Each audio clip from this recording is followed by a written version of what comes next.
Good morning to everybody. I'm Bill Galston, a senior fellow in governance studies here at Brookings, and on behalf of the Brookings Project on Religion, Policy, and Politics, we are really pleased to be able to welcome such distinguished panelists and guests to join in a discussion of the report that we are releasing this morning entitled Faith in Equality, Economic Justice, and the Future of Religious Progressives. As you know, since really the mid to late 1970s, the big religion and politics story has been the rise of what's known in some quarters as the religious right.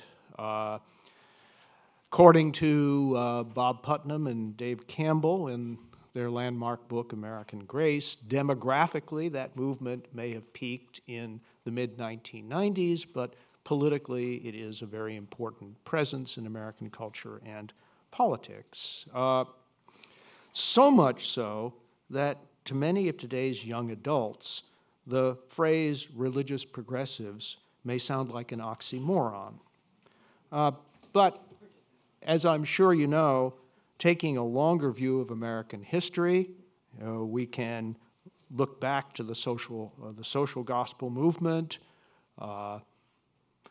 We can look to the Catholic participation in the intellectual and political preparation for the New Deal.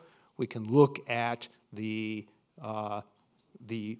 multiple forms of religious participation that helped sustain the civil rights movement, and even farther back than that, we can look at the interaction between religion and abolitionism.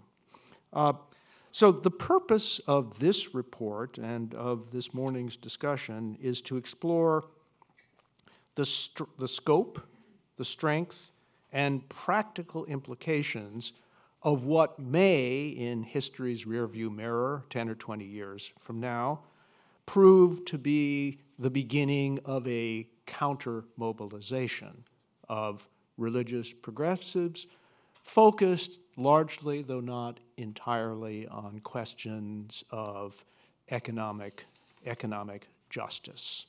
That is our topic for today. We're going to explore it in what I expect to be 3 wonderful panels. It has taken us a long time to reach this day, and we did not do it by ourselves. So many people made indispensable contributions to this day that I could spend the rest of the morning reading their names and discussing their individual contributions. That is obviously not practical. If you want to see the full list, please turn to the very first page, the acknowledgments page of the report, but let me just take a minute or two to single out some key contributors. Let me begin with the Ford Foundation and with the staunch support of Ford's Jonathan Barzilay, and we're also very pleased to welcome to the friendly confines of Brooks Falk Auditorium Brad Braxton, who has recently joined the Ford Foundation, and I should also recognize Adam and Ariel Zarofsky and Seymour and Kate Weingarten for their contribution to the survey research, which is one of the principal intellectual pillars of this report. I should also recognize our friends and wonderful and thankfully frequent collaborators at the Public Religion Research Institute, in particular Robbie Jones, Dan Cox, and Juhem Navarro Rivera. They are an extraordinary team of survey researchers who are intimately acquainted with the faith communities of the United States and the issues that they care most about, and it has been a joy to collaborate with them on numerous projects, and we hope this collaboration lasts for a long time. I should mention also the many members of the day-long convening towards the end of 2012, the transcript of which and the members of which constitute the second pillar of this report. And as they know, probably, and can recall with some weariness, we went back to them over and over again to help nourish and perfect the report that you have today. And a final basket is the many Brookings colleagues who helped us edit, design, illustrate, and publicize this report. Again, too numerous to mention, but I wonder if I can conclude these acknowledgments on a personal note. First of all, to my Brookings colleague, and in many ways, the senior author of this report, E.J. Dionne, my spirit sometimes flagged, his never did. And and I think that the report, the report that you have before you today bears the distinctive hallmarks of his unswerving commitment to the topic and to the product. And secondly, and even more personally, to our co-author and project manager extraordinaire, Corinne Davis. We were talking in her office yesterday. She has been focused on this project and the report for 2 years. And we would not be here, had it not been for the glue, the energy, and occasionally the rebukes that she provided, to keep us on the straight and narrow. So thanks to all of you. We now turn to the first panel. The full bios are available in your packets. I am not going to take even more of your time and attention by reading them, but let me just introduce the members of Panel 1 in the order of their appearance. First, the aforementioned E.J. Dionne, who is, I suspect, a clone because he has at least 4 careers. He's a senior fellow and constant presence here at Brookings. He's a longtime, twice-weekly syndicated columnist for the Washington Post, and as a once-weekly columnist, I'm trying to imagine what it's like to come up with ideas and then twice a week and then write them up. He's also a university professor in the Foundations of Democracy and Culture at Georgetown University, the second most resonant professorial title on this panel. You'll find out about the first in just a minute. Yeah, and he's the author of 5 books and working on a 6th. Then Professor Gary Dorian, and here comes the title I love, the Reinhold Niebuhr Professor of Social Ethics at the Union Theological Seminary. You cannot do better than that, ladies and gentlemen. Nor can anyone top his list of 16 books, one of which recently won an award from the Association of American Publishers as the best book of 2012 in theology and religious studies. And finally, Ross Douthat, who comes to us fresh off delivering kids to daycare, and we are thrilled that he was able to make it on time, despite what my tribe would think of as family mishegas. But here he is. He is, as most of you know, an op-ed columnist for the New York Times and has been for since April of 2009. Boy, how time does fly.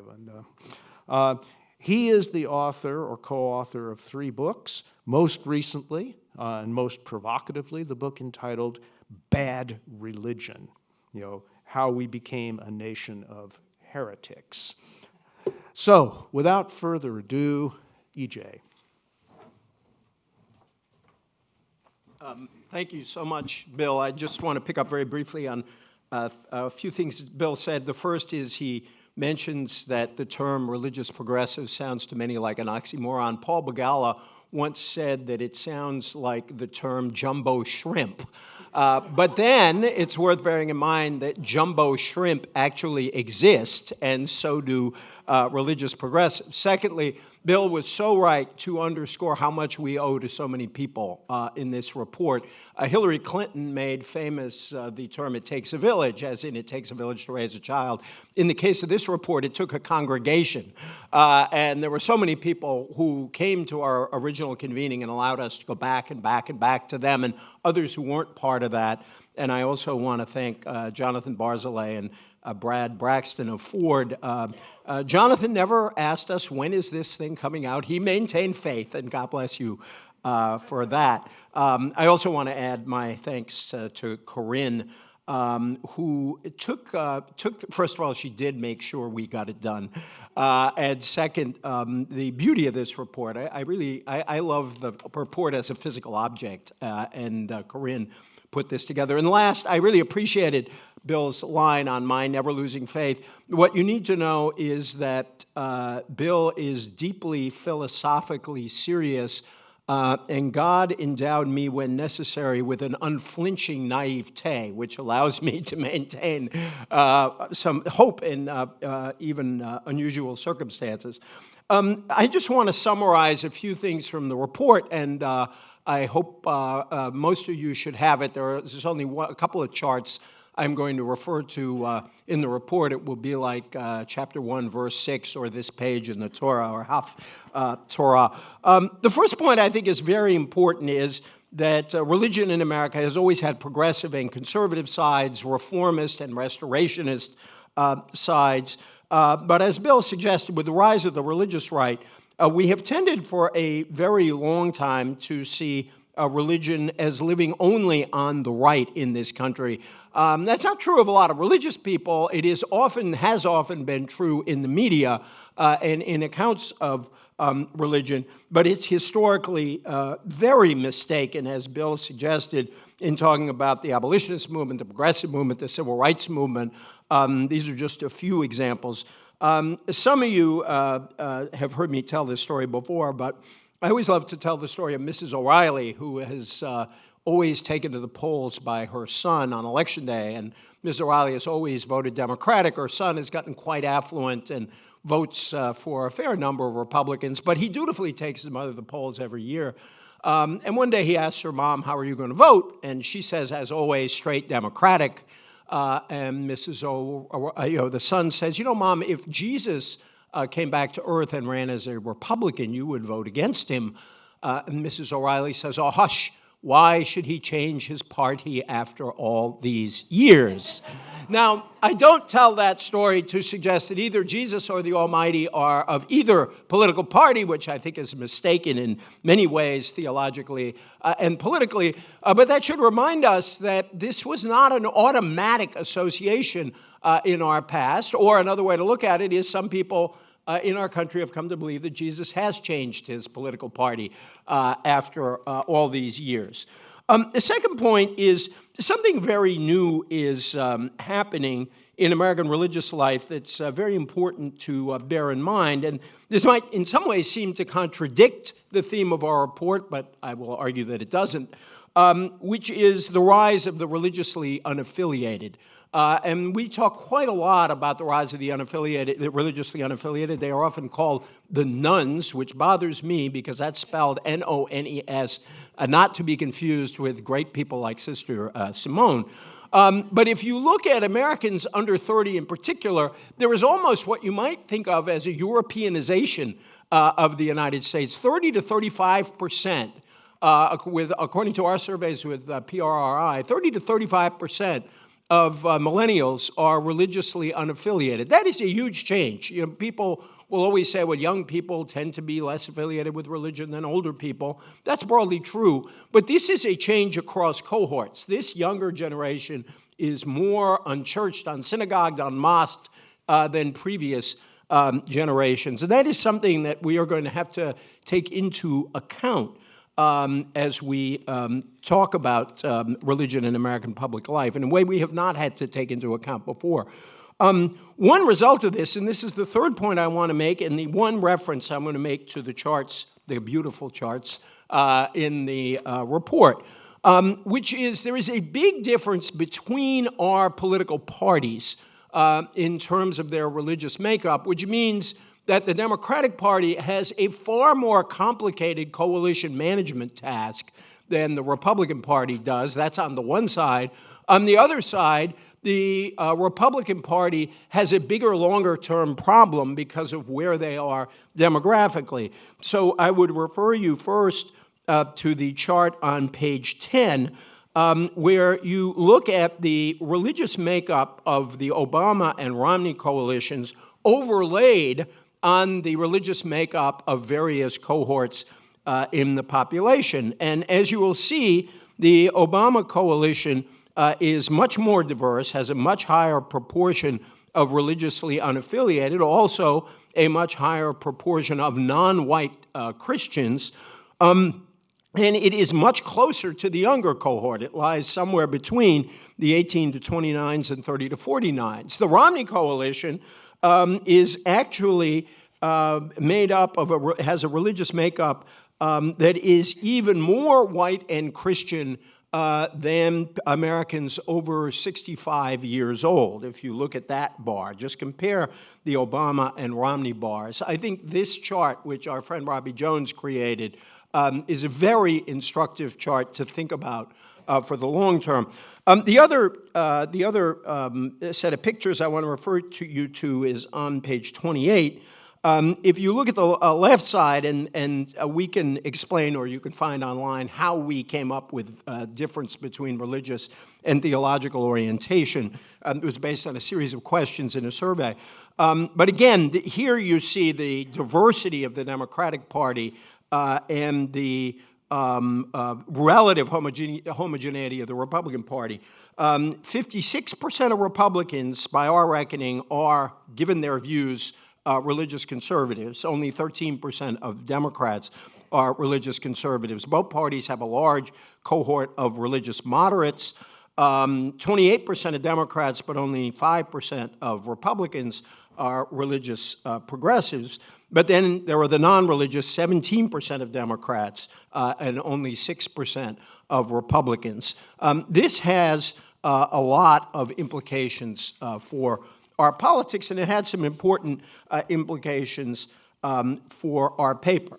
Our paper is about the future of religious, progressive religious activism, and in particular, the role of religious groups and traditions in the battle for social justice.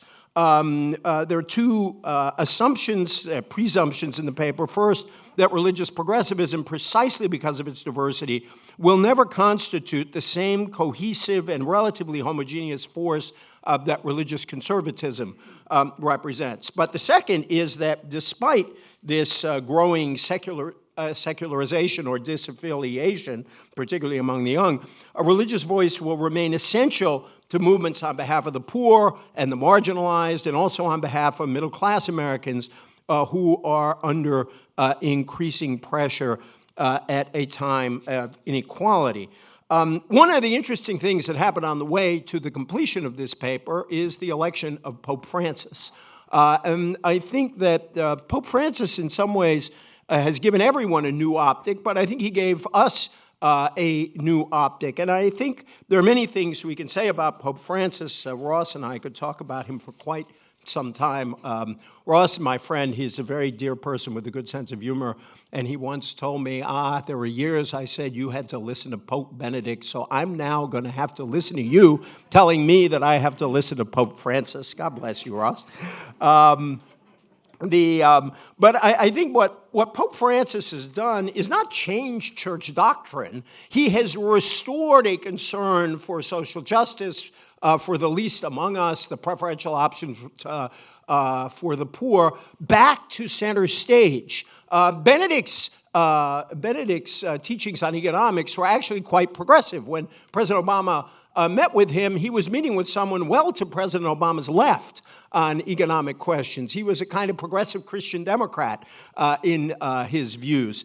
So it's not that there's a difference in positions, but there is a difference in emphasis that we have all seen, and I think Pope Francis has served to call our attention to the importance of the tradition we talk about in this paper. Corinne told me I have 5 minutes left, so I just want to run through a couple of points very quickly. We argue in the paper that social and economic justice is actually, to a great degree, a unifying force within the religious community. We suggest that it's a mistake to look at the religious community purely in terms of red and blue, despite those numbers I suggest.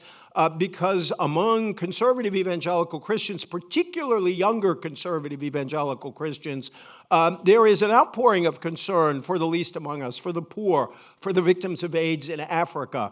And those concerns are actually beginning to bleed over into domestic concerns. We may argue about government's exact role, but it is, for Christians, it is quite clear that Jesus cared quite a lot about the poor and talked quite a lot about the poor. I will tell one more story and close. I heard in church, my Catholic parish, about 6 months ago, a wonderful story about the governor of Massachusetts, who back in the 50s, a gentleman named Christian Herter, and he was sort of visiting, traveling around the state campaigning, and he went to a barbecue, and he was tired and he was hungry, and the woman behind the counter gave him a piece of chicken, and he looked at her and said, "Can I have another piece of chicken?" And the lady said, "No, you can't. It's one piece of chicken per person because I want to have enough chicken to go around to everybody." And Herter wasn't like this. Apparently, he was a very gracious man, but he was kind of cranky that day. He said, "Do you know who I am? I am the governor of Massachusetts." And the lady looked at him and said, "And do you know who I am?" And he said, "No." And she said, "I am the lady in charge of the chicken." And in some ways, this report is offered in honor of the lady in charge of the chicken and the equal dignity of all of us.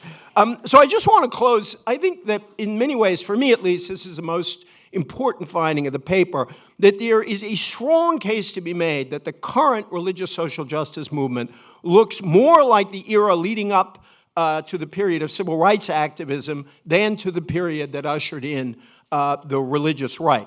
Just as the civil rights movement spoke to a widespread desire in the nation to perfect the post-war social contract to include African Americans, so do the new social movements on behalf of greater equality and mobility speak to a broadly felt need for a new social contract in our nation.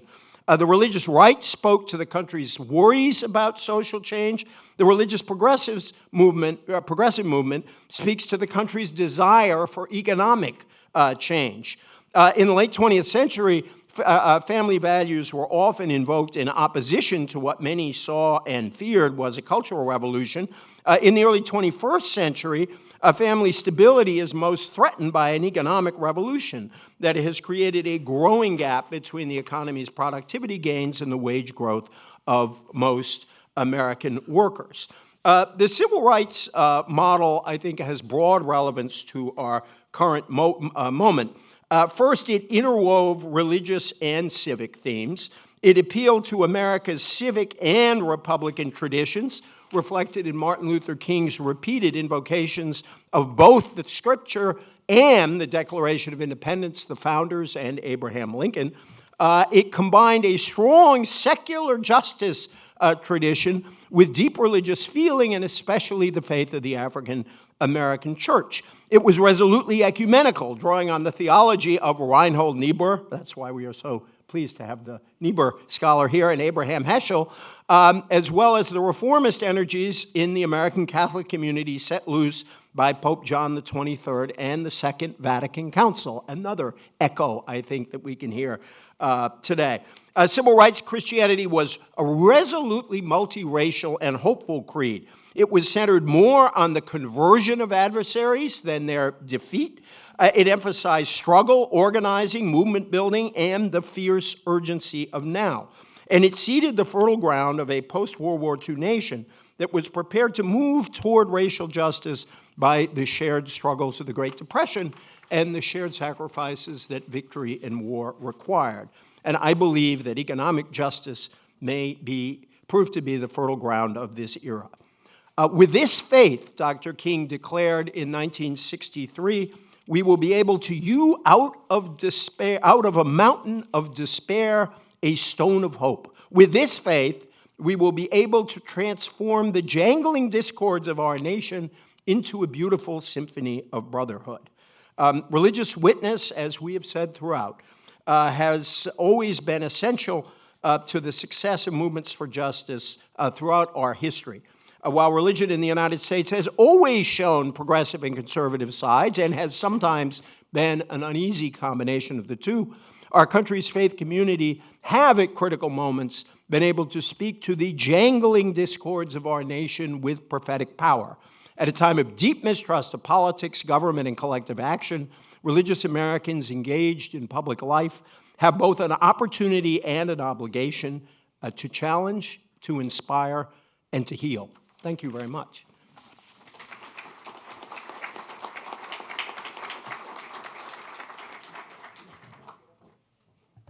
And now for two perspectives on the report and perhaps even what has just been said about the report.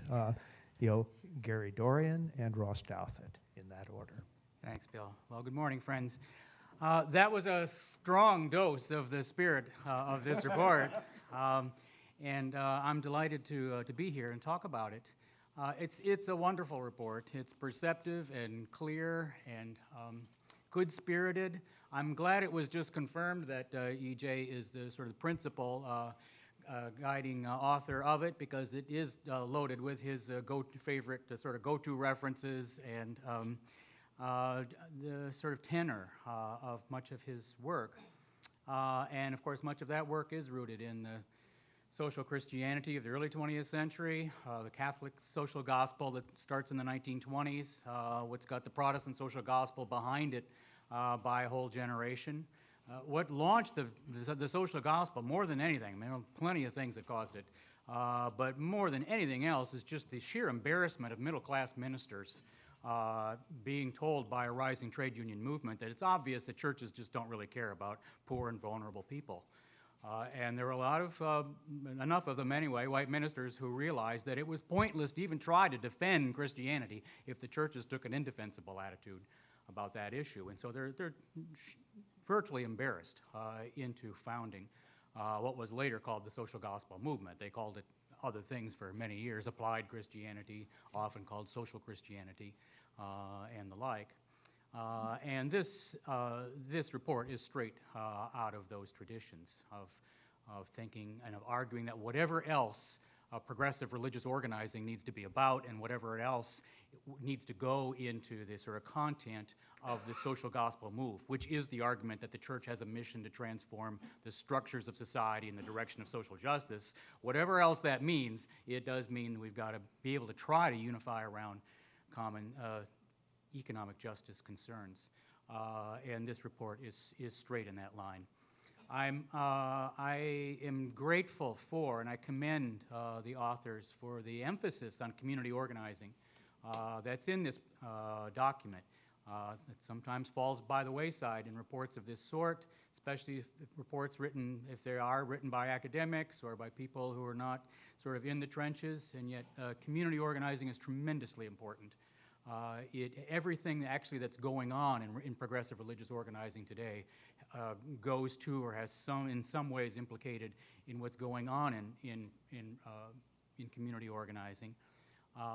And I think, though it's not quite explicitly acknowledged in the report, there is an argument here about how that's going that I am going to say explicitly.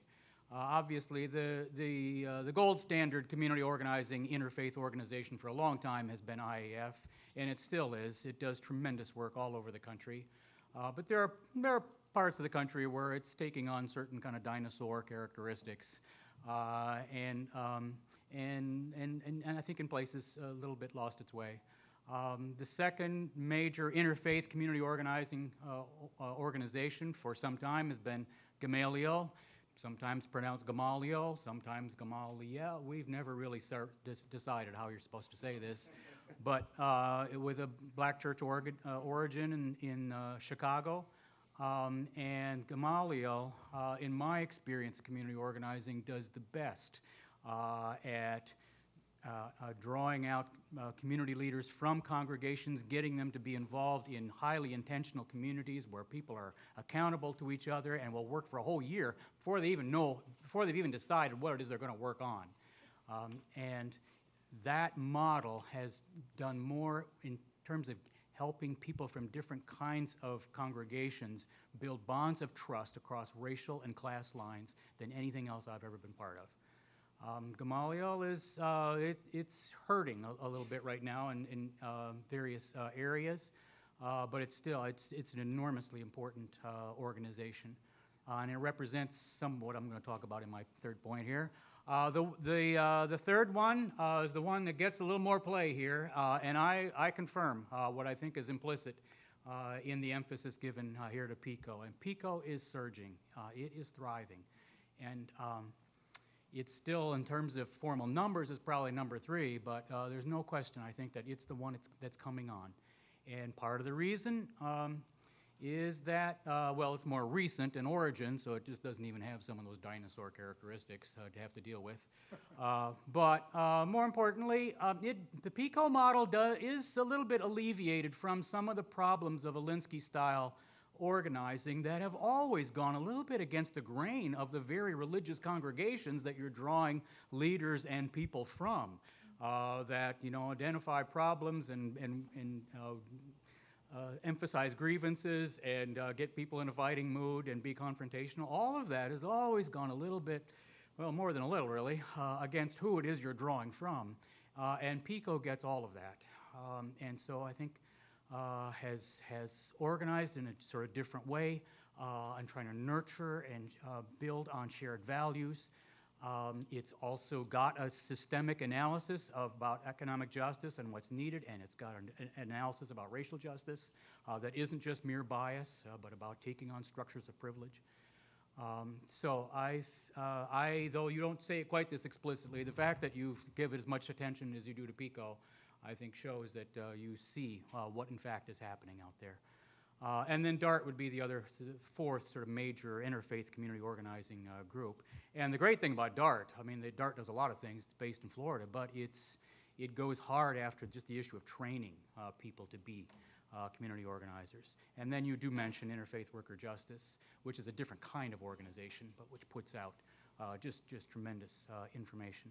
I want to just say a brief word. The reference has already been made. I'm the liberal Protestant with an Yborian heritage on this panel, so I'm supposed to say something about this, I think. And I think the one thing I just want to say is that, it's a little light here on liberal Protestantism in this report, right? We got some sparkling quotes from Jim Butler in there, but otherwise it's mostly about other groups. And so I just want to say here that, it's so hard not to sort of fall into this narrative about how, well, this used to be the group, and Niebuhr could call people at the State Department and so on. And so since that world is no more and we're down and we've had a 30-year story here about mainline decline, that it's hard not just to sort of, indwell that narrative. I just want to say about it that for all of that decline and all that bleeding and suffering that went on, and partly because the liberal Protestant churches just never outgrew their ethnic families of origin, and they didn't even replace themselves demographically, so of course that just adds up to decline.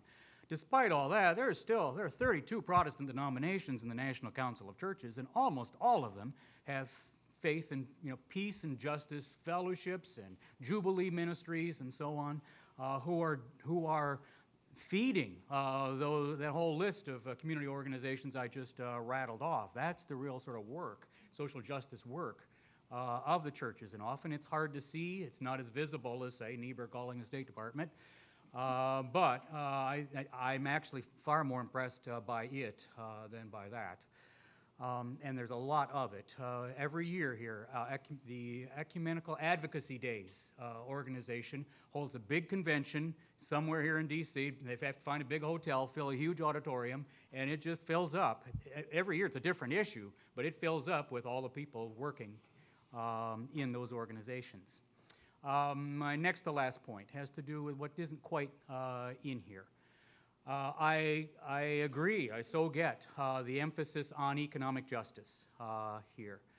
But I want to say emphatically that I don't believe that there's any kind of economic justice organizing going on in the next any number of years, even today, that doesn't in some way get its arms around the environmental crisis. We're in a fire alarm necessity of doing that. Everyone gets that crisis, and instead of talking people into how one thing leads to another. We just need to show it, and these two things will rise together. And the same thing is true, I believe, about racial justice and dealing with people's racial and sexual identities. Most of the caucuses in most div schools and seminaries today have to do with these two things, not with things that we more go on this report. And I do think, even if we accept the focus to say, well, but this is about economic justice, I don't believe that the way to do that is to say this is a way to not talk about people's sexual identities, race, and the like. To the contrary. And I'm getting the signal here. So I had one more point, but maybe I'll sneak it in later. Thanks.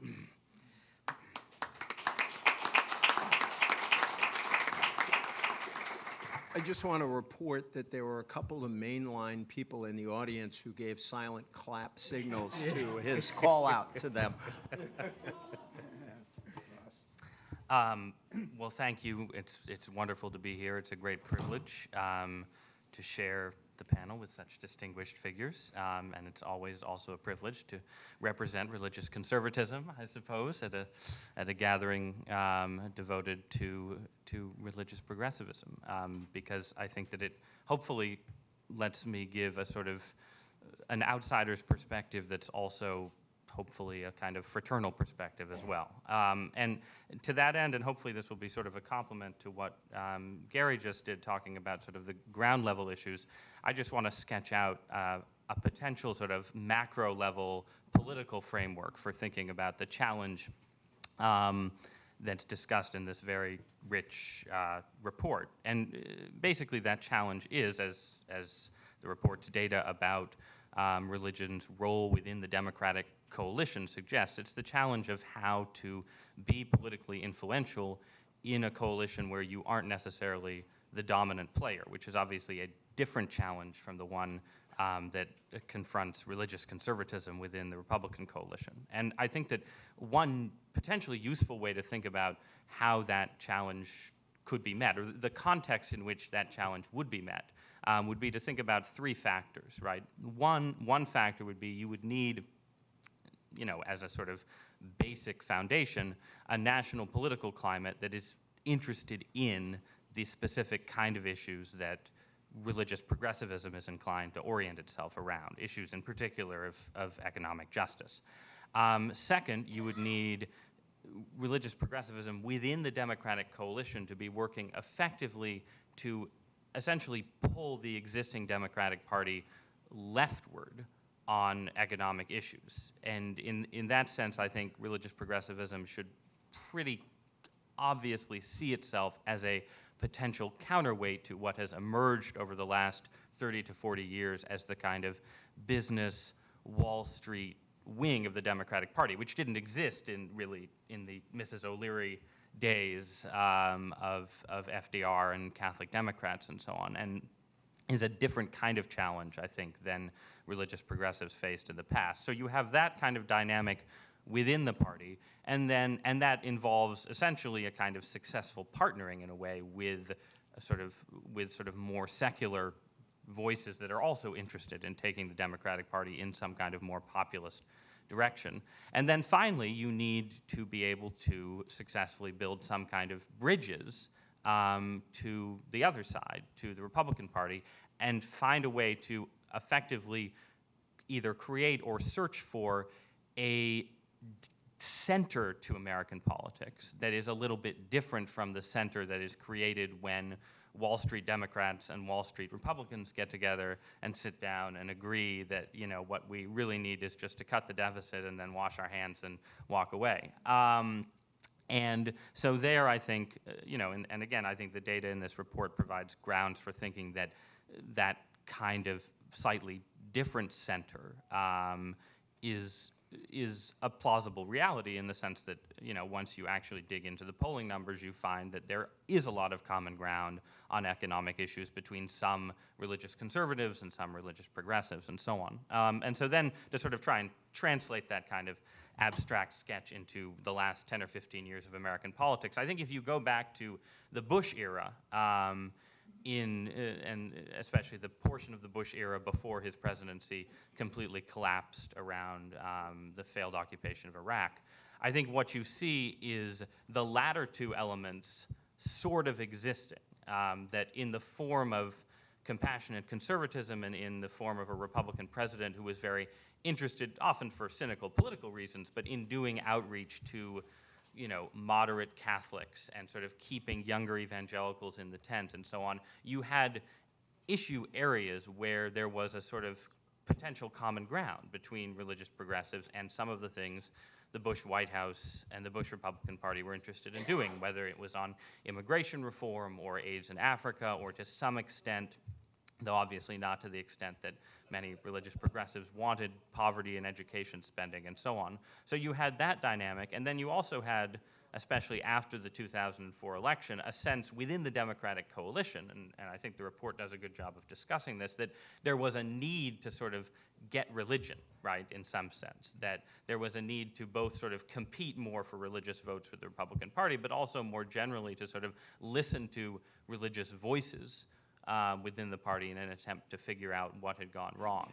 Now, what didn't exist, I think, to anything like the extent that it exists now, is the sort of political foundation, in the sense that in the Bush era, while there were all kinds of economic problems in the U.S., we were in the midst of a period of decent economic growth. There was what we know in hindsight was a housing bubble, but middle-class incomes were rising to some extent because house values were rising. Sorry, incomes weren't rising, but middle-class economic security seemed to be improving. And there wasn't the sense of economic crisis, basically, that we've had in the country and in the West since 2007 and 2008. So even though there were sort of ways in which the two political coalitions seemed to be creating openings for religious progressives, there wasn't the sense of sort of felt urgency about economic challenges that we feel today.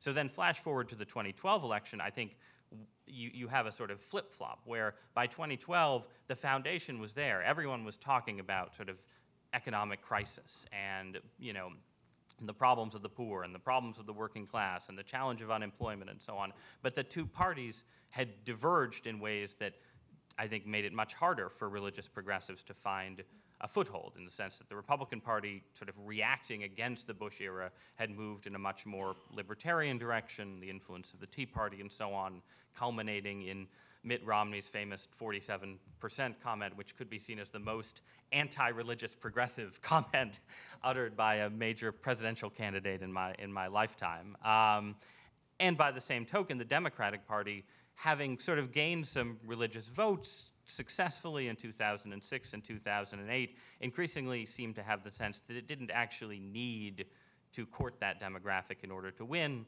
and that really the best way to sort of consolidate its majority was to campaign heavily on social issues and to pick fights with the Catholic bishops, with religious institutions, and so on. So I have, I think, about 20 seconds left. So in an ideal world, I'd talk about how I think that dynamic has shifted further in the year since. Just extremely briefly, I'd just say I think there's been at least something of an opening on the Republican side again to the kind of discussions that were possible in the Bush era. It's very embryonic. It might disappear after 2014 or in the 2016 campaign, but there is at least a sense among Republicans that they need to talk about poverty, talk about middle-class wages and so on, that wasn't there in 2011. And the influence of Pope Francis and sort of other developments and so on, I think, has also been good news for religious progressives in both of their missions within the Democratic coalition and in building bridges.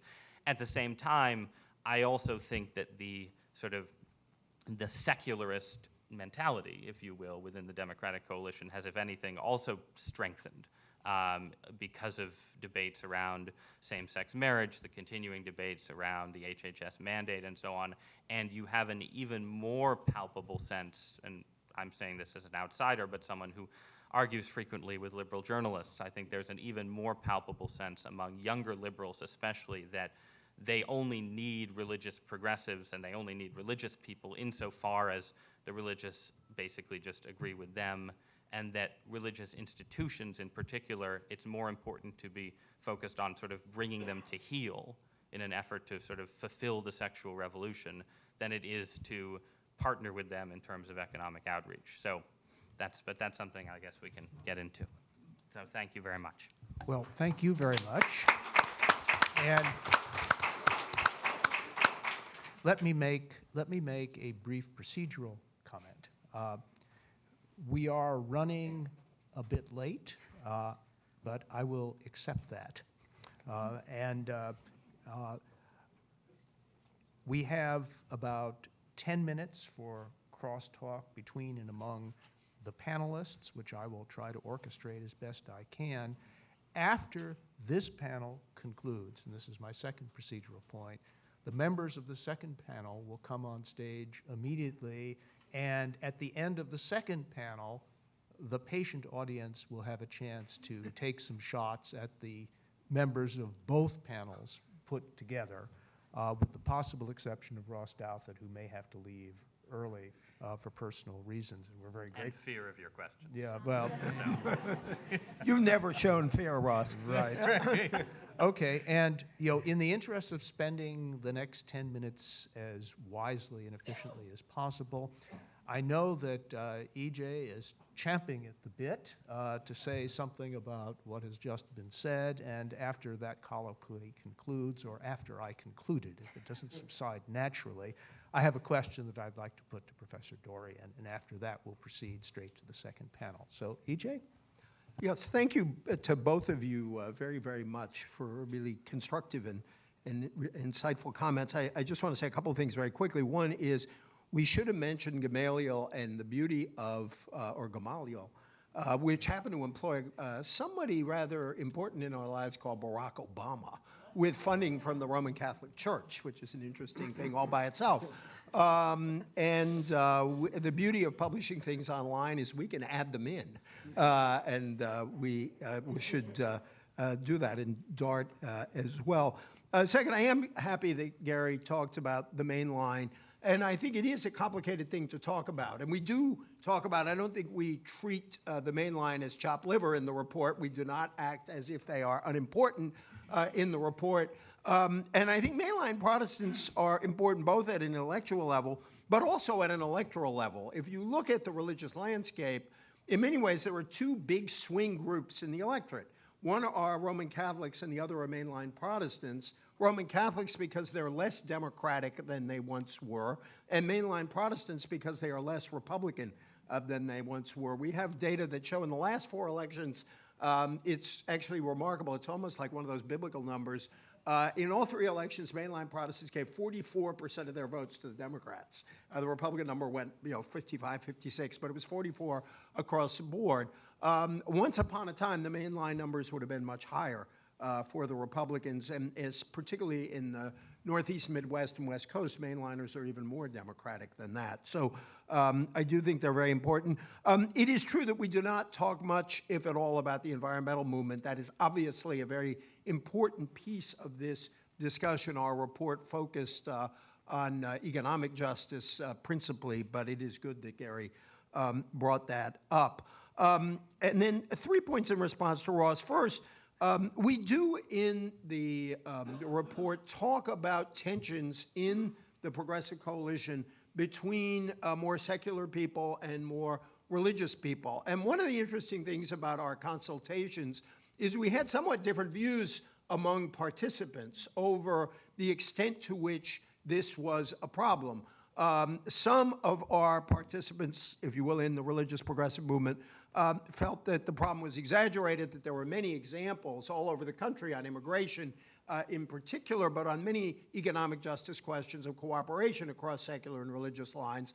Other participants are quite concerned that religious voices have been somewhat marginalized by a stronger secular movement.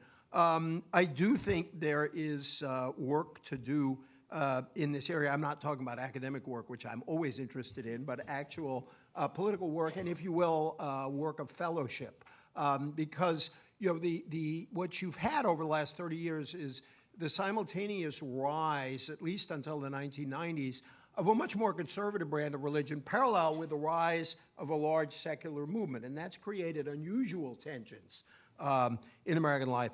I am glad Ross mentioned the prospect of a different Senator, I do think Wall Street's always had a role in the Democratic Party, but its role strengthened in the 90s. And I think something important happened, which is in the 90s, when everybody is more or less getting better off, Wall Street looks better. In this period, when we finally begun to come to, with the great crash that originated on Wall Street, and really coming to terms with something Bill has written about a great deal, which is the split between productivity growth and wage growth, we have a different view, and I think that changes the nature of the conversation.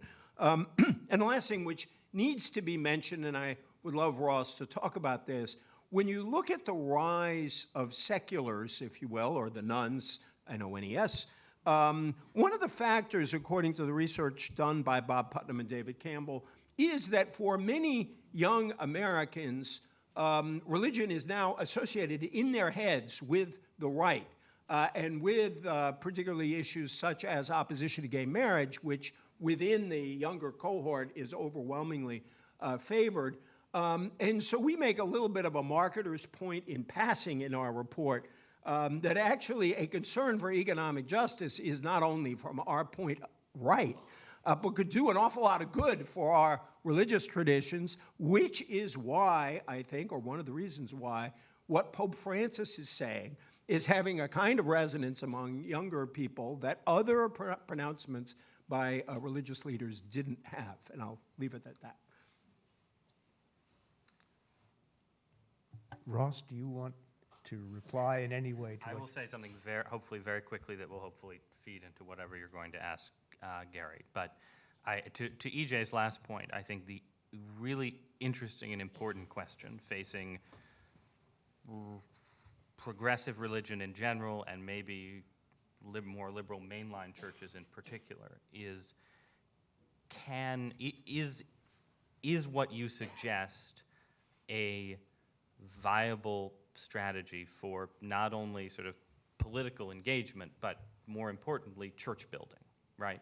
And this has been, the big problem, and it's becoming a problem across the board, but it was clearly a particular problem across the 1970s, 1980s, and 1990s for religious progressives, was that their message did not seem to be keeping people in the pews, or maybe it was just that it wasn't encouraging them to have enough children. I mean, there are sort of interesting, seriously, there are sort of interesting demographic questions there. But, and the point that religious conservatives would often make is, yes, if you look at sort of where young people are, where sort of post-1960s America is, you clearly do have people who are sort of seem to be turned off from religion, both specifically by the conflation of, sort of religion with the Republican Party, but also who are just sort of feel that, sort of religion is too conservative on social issues, out of touch with contemporary realities, and so on. But those people were not ending up in the churches that seem to be doing outreach to them. They were ending up becoming unaffiliated, becoming lukewarm, drifting away, and so on. And so it's an interesting question whether did that only happen because, in a sense, the religious right was getting all the attention, and maybe in a different world, a world of Pope Francis talking about economic justice, a world of sort of a declining religious right, those Americans would give more liberal churches a new hearing? Or is there, and this is the view that I, in my cynical conservative pessimism, incline a little bit more towards, a sort of certain flaw at the heart of post-1960s liberal religion that makes it harder for it to sustain itself as a religion, as opposed to just a political tendency with a sort of religious overlay. So, Well, thank you so much, Ross, and I think that's a very productive challenge that Professor Dorian will have an opportunity to respond to in just a minute, after I put my own challenge on the table, just to make things interesting. When I was in graduate school in the late 60s and early 70s, there was a new holy trinity of race, class, and gender. And some of you of a certain age will probably recognize that.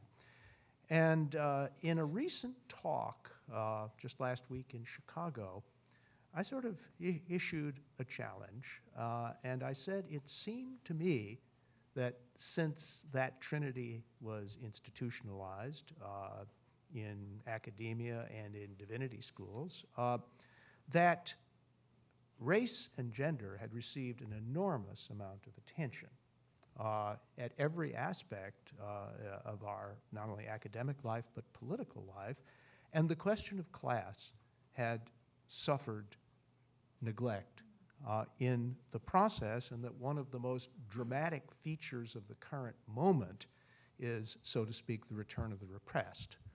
That the neglected issue is suddenly the felt issue of the moment. And I would suggest that unless divinity schools, especially liberal Protestant divinity schools, respond to that felt need, rather than trying to say we cannot relent in our attention to the others, that you're going to be missing a bet. Because the most urgent question facing the country is the question of a viable economy, sustainable for the long term, that works for all Americans. That's the question. And other questions, in my judgment, are subsidiary and secondary to that question. So that's my challenge. All right. This past November at American Academy of Religion, Jorg Rieger and I did a session on class and religion. And the sponsors gave us a room about this size, which they were worried we wouldn't be able to fill, and it was overflow. So we showed them something, and now we've created a session within AAR that'll be ongoing. There was a question about whether you really wanted to have a whole, group just devoted to class issues in an outfit like AAR, given that it would only have such a limited appeal. So I think that this is reaching even to that. Your challenge is reaching even that high. I've been writing about economic justice all my life. I mean, every few years I write a book about economic democracy, and so I certainly agree that that is the fulcrum. That's where this all starts, and that's where it holds together. And indeed, as you say, this is the part of it that has dropped out or fallen back. There was a period in the 90s when I wrote books on myth and interpretation and Barthian theology and other things just to give myself something else to talk about, because all this economic justice stuff that I do, it's like talk to a wall. Even my friends are, checking out their investments and how they're doing, and it was just not a moment when you could talk about structural alternatives, the economic system that we have. The time. That time has passed. That is a much easier argument to make now. In fact, to pick up on one of the things that Ross said, I have seen it. I agree that there are ways in which one could talk about economic justice that cut right across some of these ideological lines that we've received, that have been given. I wrote a book a couple years ago called The Obama Question, which was mostly directed to my friends in the liberal left who just, had given up and didn't want to have anything to do with Obama. And basically the argument was, of course he's disappointed us, but you must not sit out this election. So I'm out there, speaking. So you were responsible. Yes, right. So it wasn't that turnout operation. It was Gary Dorian's book. So I'm out there speaking about this all over, and I spoke to an awful lot of Tea Party people, and it's whenever I got to the part where we're talking about economic alternatives that are not the state and it's not the market, it's worker ownership, it's decentralized forms of worker and community control, it's public banks, it's things like that. I mean, fully credentialed Tea Party people are up shouting, saying yes, that's what we need, and it surprised me a little about how strong it was, but it did show me that it is possible. There's something to it, and of course we see that all the time when you do community organizing. I mean, it draws out people from you get people from all kinds of theologies, even ideologies, doing community organizing together. Well, this has been a terrific first panel launch for the discussion of this report, and I'm now going to ask the first round of panelists to stand down and the second to come up. Thanks. And thanks once again.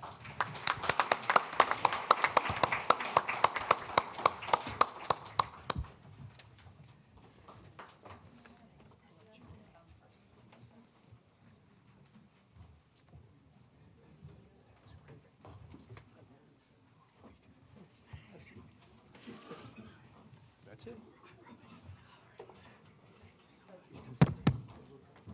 Thanks, that was fabulous.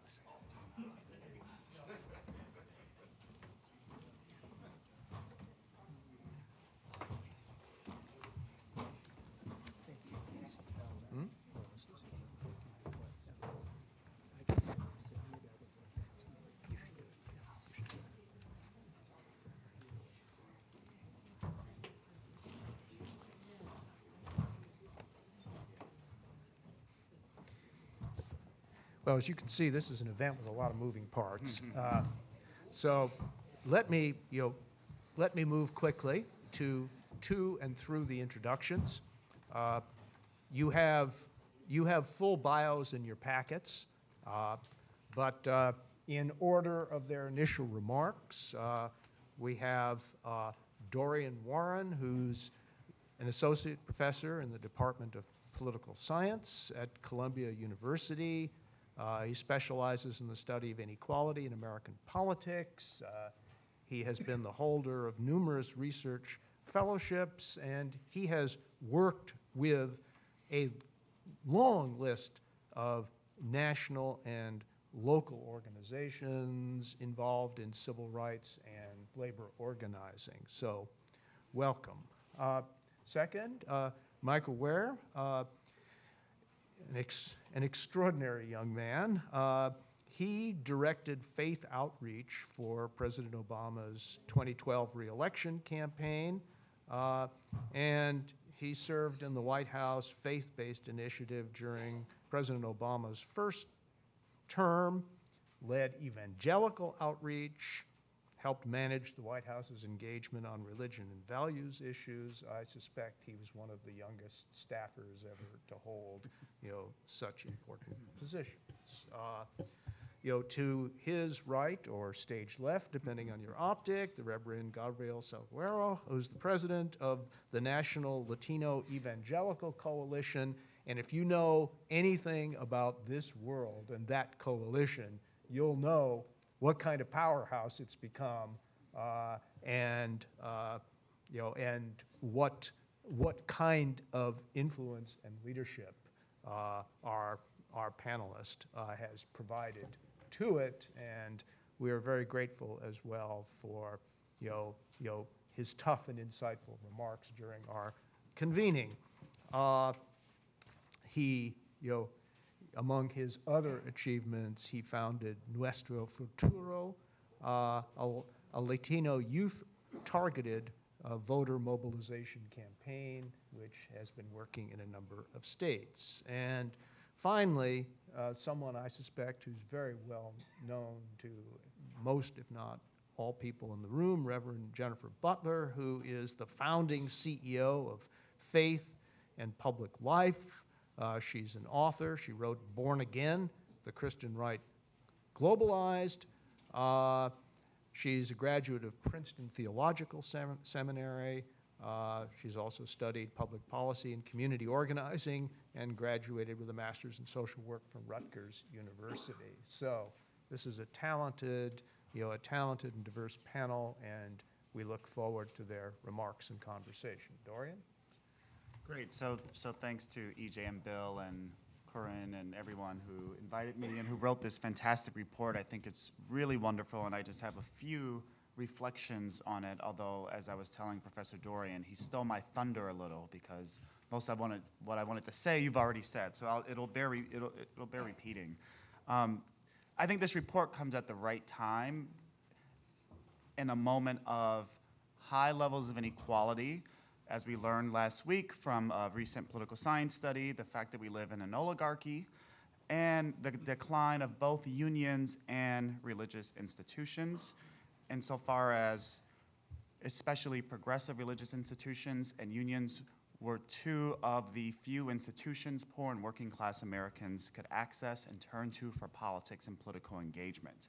So this report, I think, comes at the right political moment to raise that up. So let me go a bit deeper on this point. Besides churches, the labor movement, I think, is the other independent institution serving poor and working class Americans. Historically, if you think about it, unions and churches are self-financed, No offense to our foundation friends in the room, but that, I think, makes a huge difference on the type of politics we might imagine and see out of those institutions. But besides being self-funded institutions, both unions and churches are schools of democracy. That's where people learn the skills of politics and how to engage in politics. And this is even more important in the context of the rise, and the report talks about this, in the context of the rise of professionalized advocacy organizations. Theda Skocpol, Dara Strolovich, an alum of Brookings, have written about this. We're in a different civic moment where we have a proliferation of professionally staffed advocacy organizations and progressive advocacy organizations. At the same moment, we have the decline of unions and the religious left. Having said that, and this is where I'm going to just reinforce Professor Dorian's comments, there is exciting organizing happening in faith-based community organizing. And being a Chicagoan, I can't help but point out that Saul Alinsky, who's considered the founder of community organizing, the model was based on a mix of the Catholic Church and a union and a community organization. I mean, that was how IEF was born in the stockyards in Chicago. And so we see both the continuation of that tradition, but also really great innovation and a turn away from the more hardline Alinsky models. So PICO, Gamaliel, IAF, Interfaith Worker Justice. And I agree with Professor Dorian that I think PICO is actually the one network that's working most innovatively around racial justice and with worker organizations.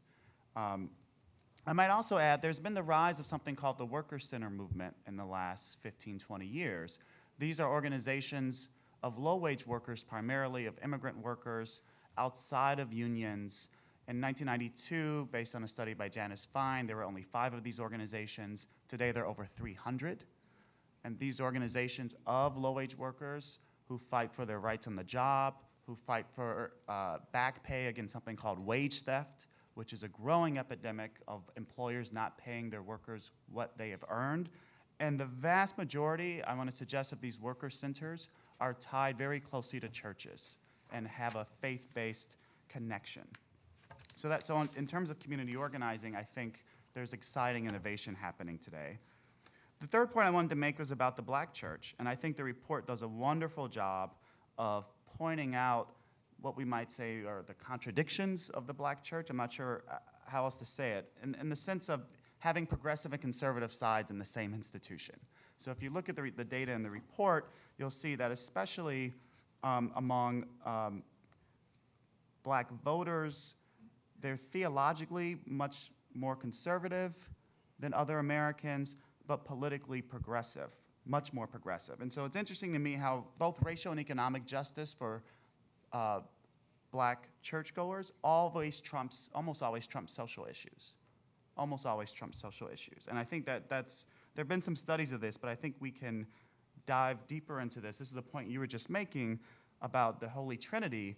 I think for especially Black Protestants, race and class have been so intertwined in American history that Black voters almost always vote their economic and racial justice interest over social issues, unlike white Americans, which is just an interesting finding to me. And if you look at the public opinion data in the report, inequality, the role of government, Blacks overwhelmingly are much more in favor of government intervention, to a much greater degree believe inequality is a problem.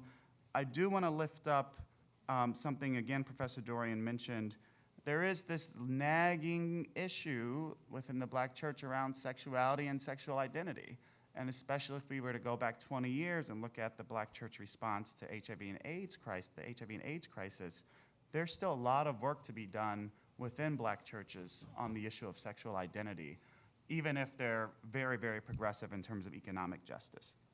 One more thing about the Black church that the report hinted at or made me think of in talking about the Global South and how churches are engaged in Global South justice movements. The Black church for over 100 years has always been in some ways a transnational social movement, engaged especially if you think about South Africa the Black church was always connected to anti-apartheid activists and the movement for a long time. Two more points. One thing I didn't read much in the report was about the role of Muslims in a post 9/11 world. And I would love to understand that, what are the possible connections between progressive Muslims who are doing amazing organizing around racial profiling, around a range of other issues with other religious traditions. And then last but not least, the report mentions Reverend Barber of North Carolina and the Moral Mondays movement campaign in North Carolina. And I was at an event last night where we got to bear witness to Reverend Barber, who inspired us all. But also at that event was Harry Belafonte, who told this phenomenal story about one of the first times he met Dr. Martin Luther King Jr. And I think Dr. King was in Harry's New York apartment. And this is the way Harry Belafonte talks. He just says, well, you know, Martin asked me. I was like, Martin? Martin asked me, are you a religious man? And Belafonte says, no. And so Martin says, well, why not? And so Belafonte tells this story about how he grew up Catholic and how through his personal experiences, even some abuses, he just could not believe in God, or he couldn't believe in the religious institution. So then Dr. King asked him, well, do you believe in God? And he says, yes. And he says, Dr. King responds, well, we'll be just fine. As long as we both believe in God, you have to deal with the Catholic Church. Trust me, I have to deal with all my churches that are resisting me. So we'll get along just fine in this movement. So I'll stop there and turn it over to my colleagues.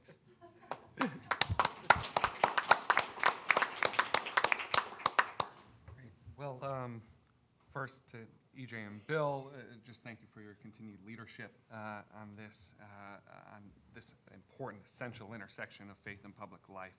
I'd like to use my opening comments to touch on three ideas that I think are touched on in various degrees in the report, but I think are central to understanding the present and future of religion and politics in this country. First idea is a big one that I'm just going to be able to briefly outline, but I think it's crucial.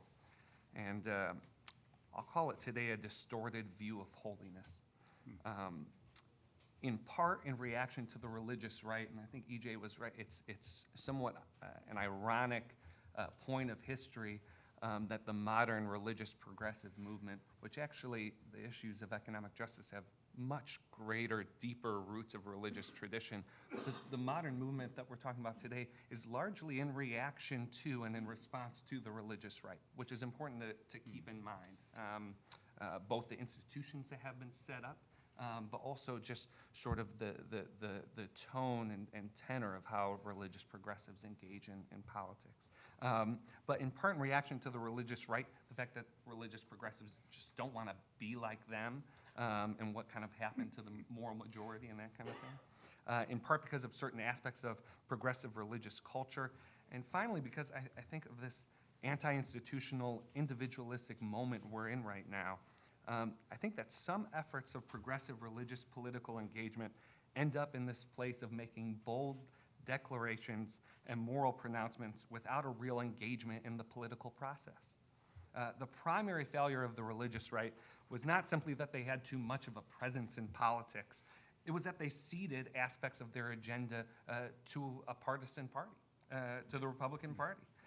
The common example of this is I traveled around the country during 2008 and 2012 campaign and talking to even young evangelicals that used to be Republicans and were now either independents or Democrats, were the voter guides that would be in churches, in their Baptist churches growing up, that had traditional social issues listed on them, along with eliminating the capital gains tax, issues that seem to arise not from the tenets of a faith, but from the platform of a political party.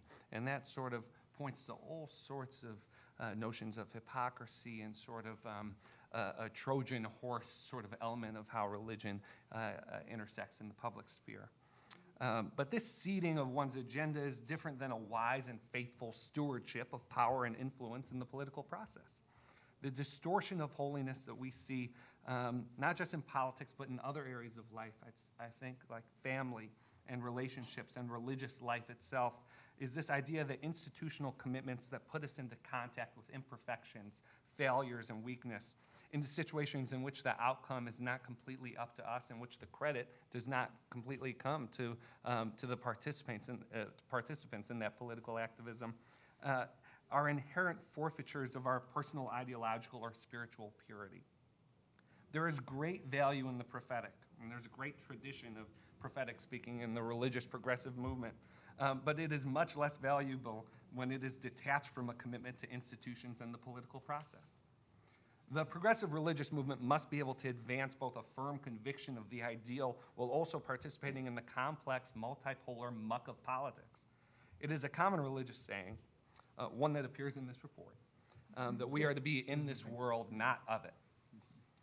The common sort of interpretation of this, and I'll hear it in my evangelical background, but I think it's also sort of how it's talked about in the report a bit, is this interpretation that the first clause, in this world, is a statement of the obvious, the natural, the inferior, which is then followed by the alternative, holier, not of it.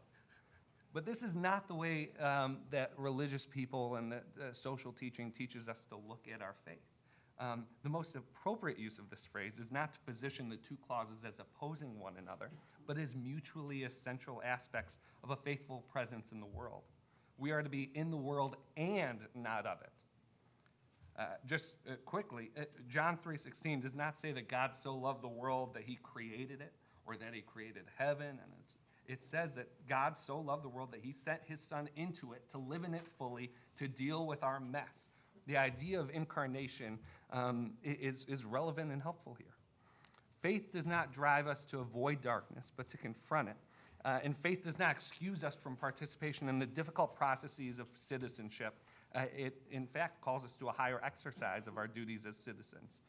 But if faith is not a barrier, but an invitation to civic involvement, to be in the world, it's equally important that we are not of the world. And this is my second point. For religious progressives who discard this distorted view of holiness that excludes engagement with the messiness of politics, a faithful presence in politics has to include, this may sound obvious, but it's a necessary reminder, has to include faith. It is important to be clear that the future of the religious progressive movement needs to center around faith. There are many reasons why Pope Francis is so widely admired. I'd say at the top of the list is the fact that this is a man who so clearly loves Jesus. And I think in D.C., we kind of dismiss that as sort of a spiritual, sort of extraneous thing to public life, which is sort of a testament to the fact of how secularized faith political engagement has become, that when you talk about Jesus or about faith tenets or about scripture, that it somehow seems like an extraneous detail to political tactics and organizing and voting lists. It is, but the spiritual character of political engagement, when it is from the faith perspective, is not just some extraneous detail. It is what makes it unique. It's what makes it relevant. It's what makes it valuable. Especially in the progressive movement, there are so many avenues for people to enter into the Democratic Party, into the progressive movement without faith. The purpose of the religious progressive movement is to offer an avenue for progressive religious people to voice their concerns and to offer not just a counterweight, but an expression of aspects of the gospel that we believe to be part of a holistic gospel and part of a holistic religious tradition. So those short-term gains might be made by ceding our agenda to a political party or by secularizing to expand our reach. I think this will ultimately lead to irrelevancy. I'll say just quickly, I know my time's running out, but I think this is what was so powerful about Nuns on the Bus, Sister Simone and Network. That whole movement made clear from the outset and throughout that its motivation was the gospel. It was open to many faiths. I was on some of the bus tours, and people came and felt welcomed and felt included. but you knew that the nuns were there because it was their faith that was driving them. It wasn't something that they threw in stump speeches to just sort of attack it from a different angle. It was why they were there. When Sister Simone spoke at the Democratic Convention, I was honored to be a part of that. And the nuns did not come to the Democrats in 2012. The Democrats came to the nuns. The circle We of- always do that. That's right. Okay. I'm not talking about Democrats. I'm talking about anyone with experience with those. The Circle of Protection is another great example of this, where we saw a movement that, because of its diversity, its political diversity, its theological diversity, was sort of a testament that this wasn't sort of a guise for political ideology, but this was something coming out of their faith. The last point I want to make, and this is important. I think Ross touched on it. I think the religious progressive movement has the potential to play a crucial role over the next few decades in this country, but I think it's going to be difficult for them. In an increasingly secular country, culturally and demographically, the need for religious education and understanding is and will become even more apparent. It will be essential for the general public. The millennial generation is the first to live their formative years in a nation where religion no longer provides the backdrop, the overarching narrative for religious life, for national life. We no longer learn about religious life simply by living in this country through a sort of cultural osmosis. Many, not just members of the general public, but policymakers of both parties, have an understanding of what it means to be religious that is vague at best. There's much to say about the implications of this sociologically, culturally, politically, demographically, but the specific point I want to make is this. It may be that religious progressives will find themselves as the best position to explain to the secular left the religiously motivated positions of those who are not in the progressive camp at all.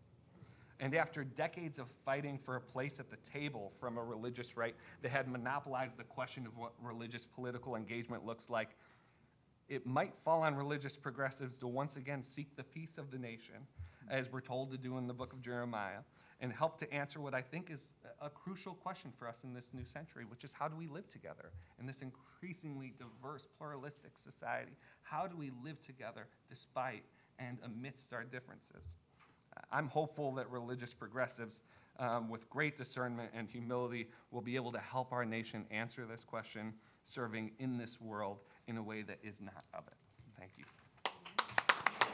Thank you.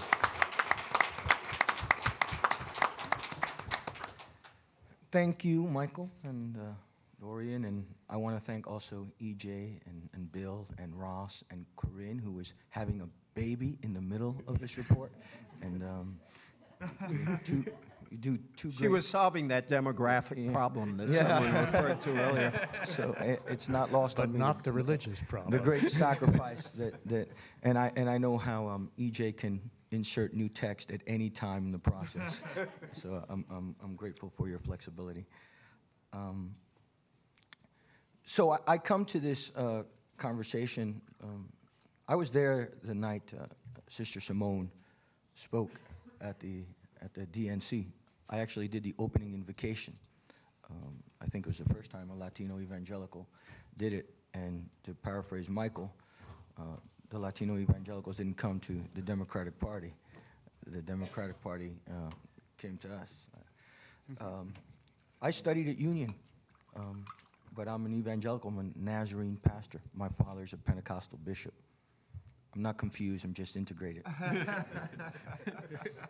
And it's not lost on me the preeminence of Reinhold Niebuhr and my former advisor, Dr. Dorian.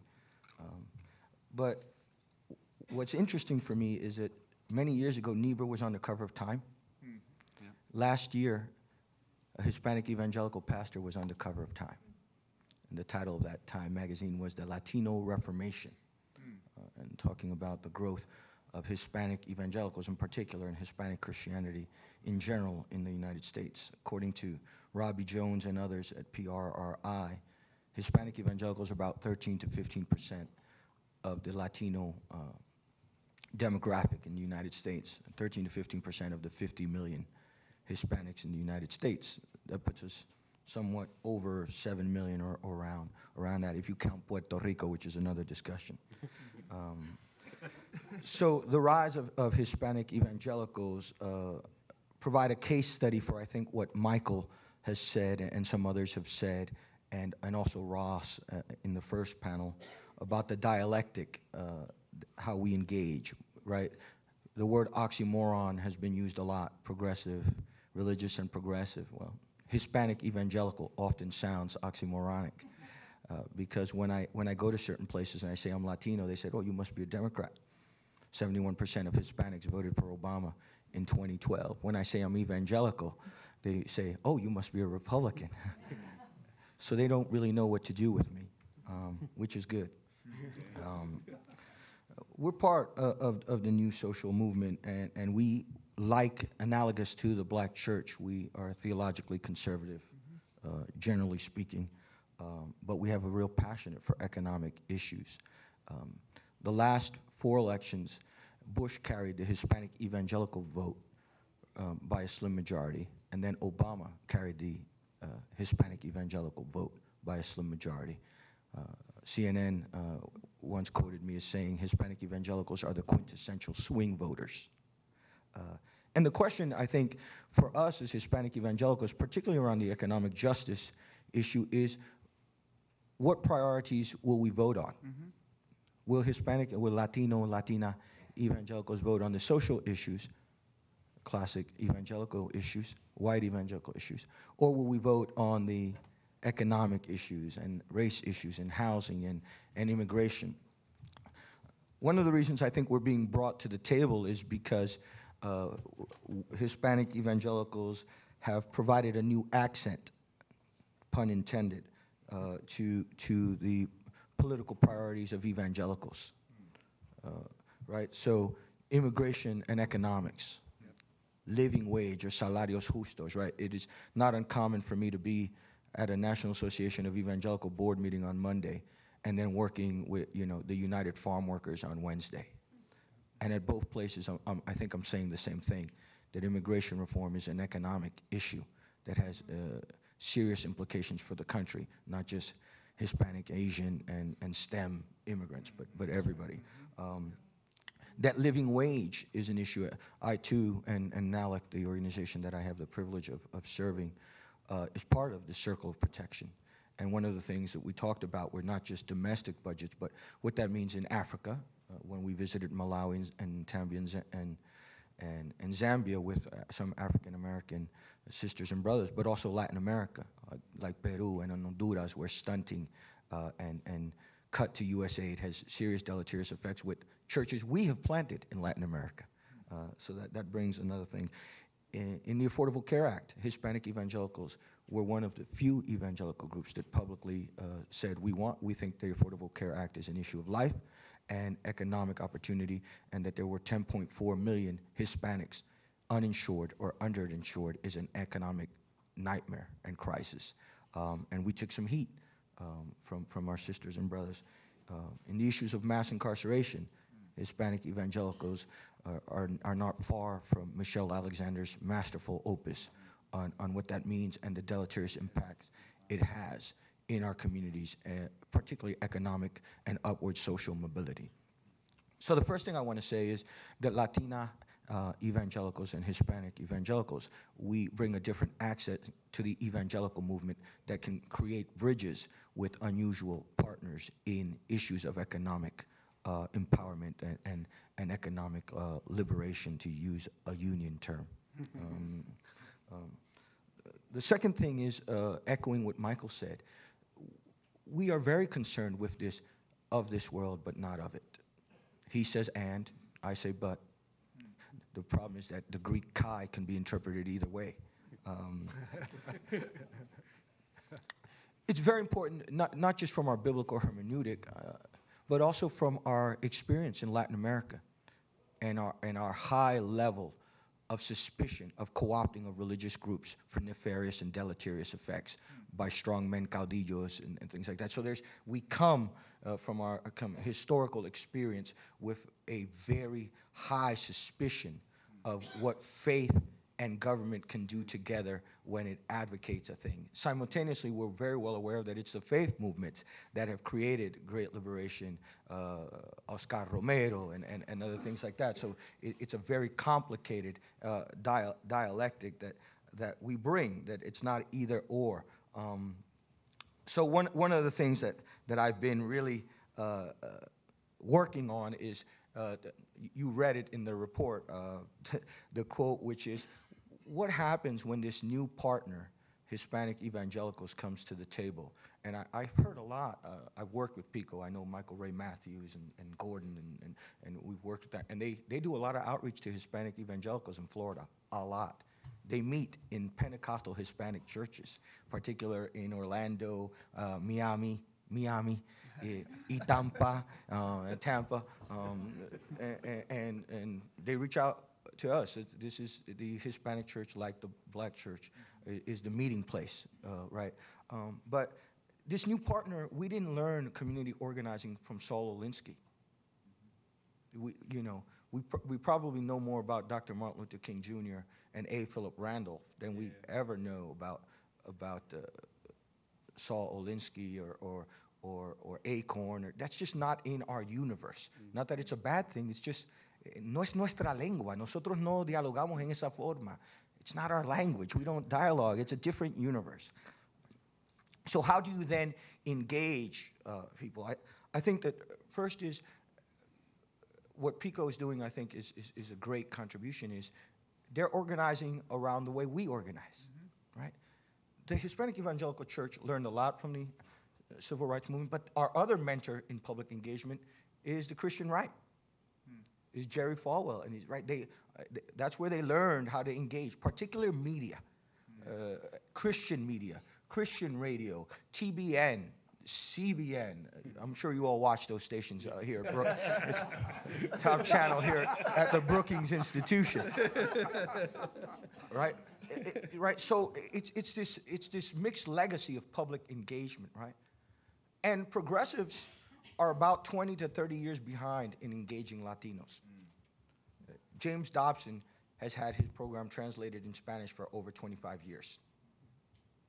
In Latin America, it's called Enfoque en la Familia, focus on the family, right? And it's political branch, right? And so this new partner has done community organizing and mobilization in a different way. We're from the Latino trenches. But we are able to mobilize quickly because our relationships are very organic, right? I make a call. The other day, we had this mobilization on immigration, 700 people. It took us a week, right? Because they're passionate about it. It wasn't a lot of work. It was calling 6 pastors. That's it, right? The new faces of messaging, our tone, right? The tone and the tenor. We see ourselves as quintessential bridge builders, even though we're deeply committed to economic justice and economic equality. When we talk about living wage and when we represent it to our evangelical brothers and sisters, we say, hey, this is a moral issue. You know, it's right out of Matthew 25. It's right. We have the language of evangelicalism and the language, right? We speak with La Raza in their terms, and we speak with our evangelical brothers and sisters in their terms.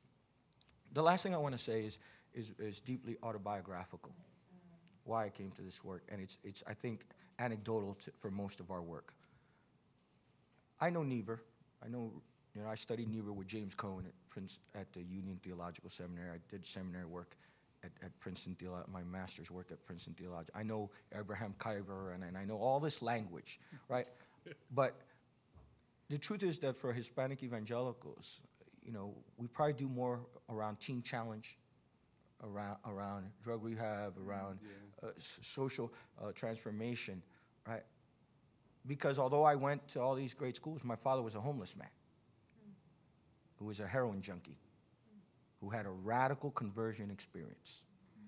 And that mobilized him, right? And there's real power, existential power, to quote Soren Kierkegaard, around people who are living it, that often we're cut out the equation that we bring power, energy, and a different accent to recruit different people, right? So I don't do it because I learn the realpolitik and pragmatism and dialectic of Niebuhr, although that deeply influences me, right? Or Du Bois, right? Yes, But really, it's because my dad was a homeless guy. My mother had Salvation Army clothes. I am a SNAP recipient as a young man. That brings a whole different tenor and movement and energy to what I think has often been ignored around the economic issues. Thank you.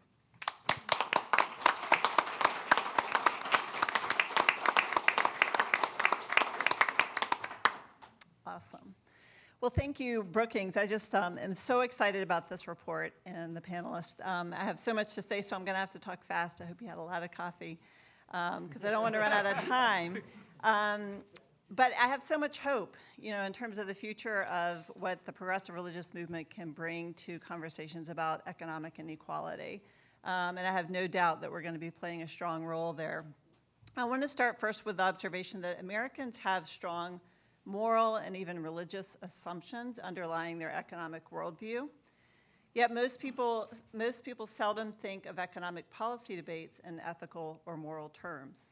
This was driven home for me one day while I was talking to one of my cousins about Faith in Public Life's work to advance moral budget policies. My cousin is a multimillionaire who made his fortune in day trading.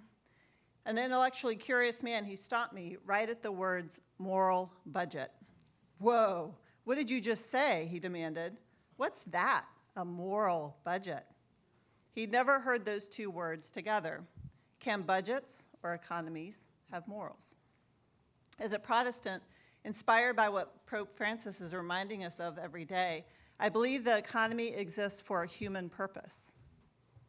Money must serve humanity, not rule humanity.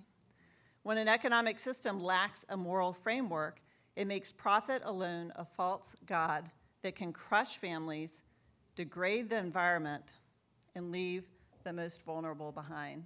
As was said earlier, I think we have to include the environment in this conversation, and the Pope certainly does. I can hear Bill O'Reilly or Rush Limbaugh calling me a communist already. Rush called Pope Francis a Marxist, and I think Simone Campbell was just recently called a Marxist as well, so I'm in great company. This doesn't mean that Christians have to reject capitalism or the entrepreneurial business spirit, of course. It does mean that the moral measure of our economy is found in how we treat those who are struggling on the margins, the unemployed, the service worker, the immigrant day laborer, not how high the stock market rises. The Pope's critique of trickle-down economics and his challenging call for greater social solidarity presents a profound paradigm shift for our culture. We've talked about a couple of holy trinities on these panels, but I want to mention another one. We've made a holy trinity of extreme individualism, rampant consumerism, and market supremacy. Corporate America has managed to convince us, and sometimes we don't need much prodding, that the purpose of an economy is to make money and cool stuff to consume, rather than serving a human purpose. Until recently, we couldn't even have a national debate about economic inequality. Finally, economists and political leaders, after ignoring or dismissing growing economic inequality for decades, are finally recognizing that it exists, and it's a serious problem. Analysts have credited events like Occupy Wall Street and Mitt Romney's missteps in the last election cycle with bringing this conversation forward. Pope Francis has perhaps done more than any other political leader in the world to put inequality back on the map in a way that transcends partisan divides. And this month, we had another milestone with Thomas Piketty's book, Capital in the 21st Century, which, by the way, is sold out on Amazon. Who knew Amazon could run out of books? Religious leaders are not just debating, they are organizing. And this is where the hope lies.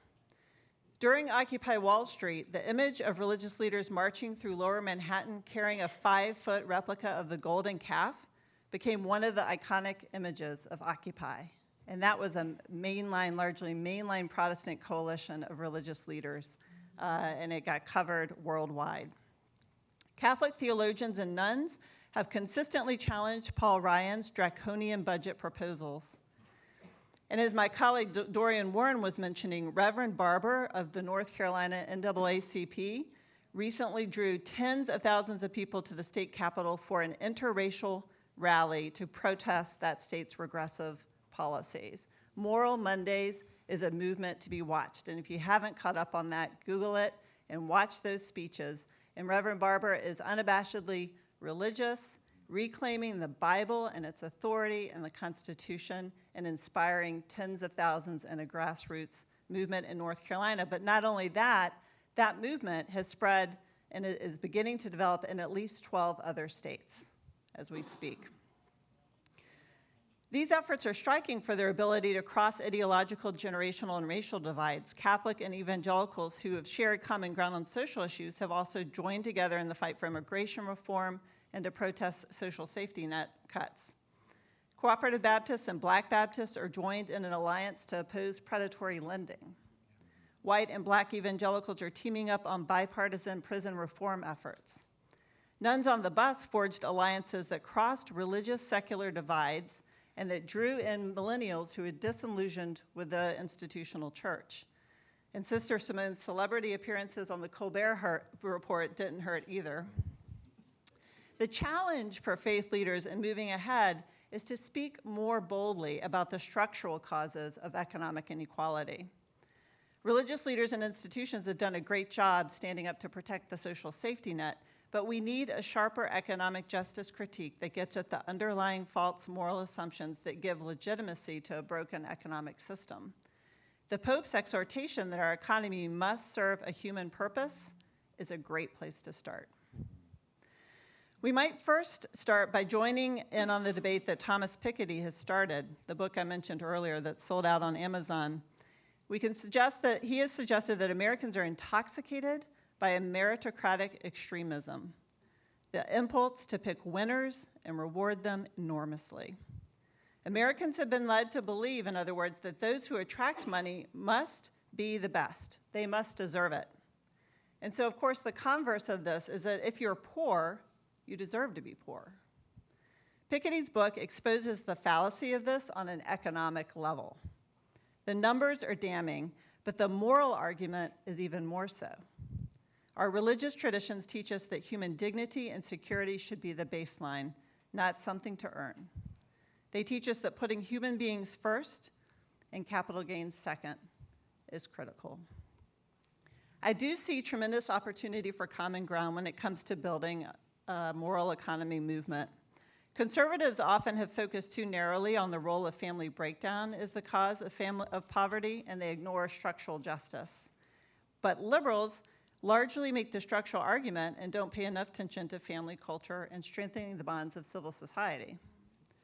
As EJ's latest book argues, we need to reclaim a lost consensus that community does matter, and that responsible government also has a basic responsibility to help the poor, the elderly, and the unemployed.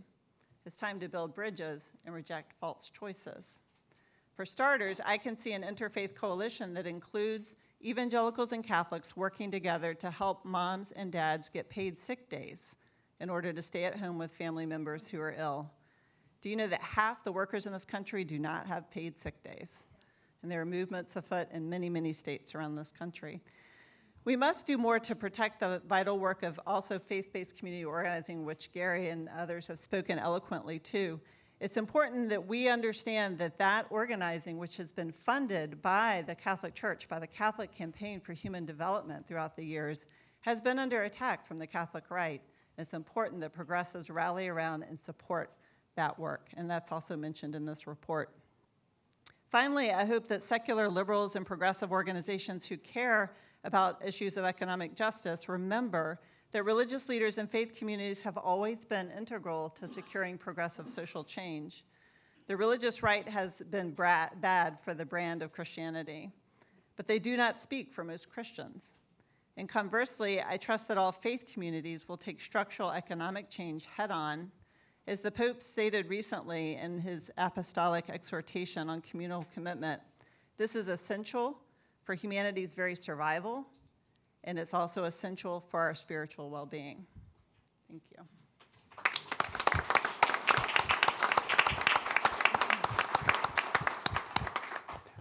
Well, I have two groups of people to thank at this point. First of all, our panelists for this extraordinary, rich tableau of personally grounded reflections on the subject matter of this report. And secondly, to the audience for its great patience over a period of nearly 2 hours. And you're going to get a reward in the form of the first of 2 Q&A sessions. We have about 15 minutes for the first one, and we'll get another one after, after Sister Simone's comments. So, may I ask you, when you are recognized, to state your name and affiliation, if you care to, and then please do not make a speech, pose a question. So, we will begin with the woman in the second row. Hi. Oh, a microphone. Yes, there's a roving mic for everybody. Hi, I'm Gigi Gilmore. I'm not affiliated with anybody. I am retired, and I'm here because I love the subject. I have 3 quick things to say. First, a quick prayer that our words may be heard. Second, I'm an MSW with a concentration in community organization, and hearing the name Saul Alinsky again was wonderful. And the third thing that I never heard, but I know is underlying everything, is children. Just could somebody address that for me? Thank you. To the issue of children. Well, I think that particularly, I'll give a case in point, and then you can draw larger implications. The circle protection, particularly when it talked about drawing a circle protection around programs like SNAP and WIC, one of the points of emphasis were women, maternal health, and also children.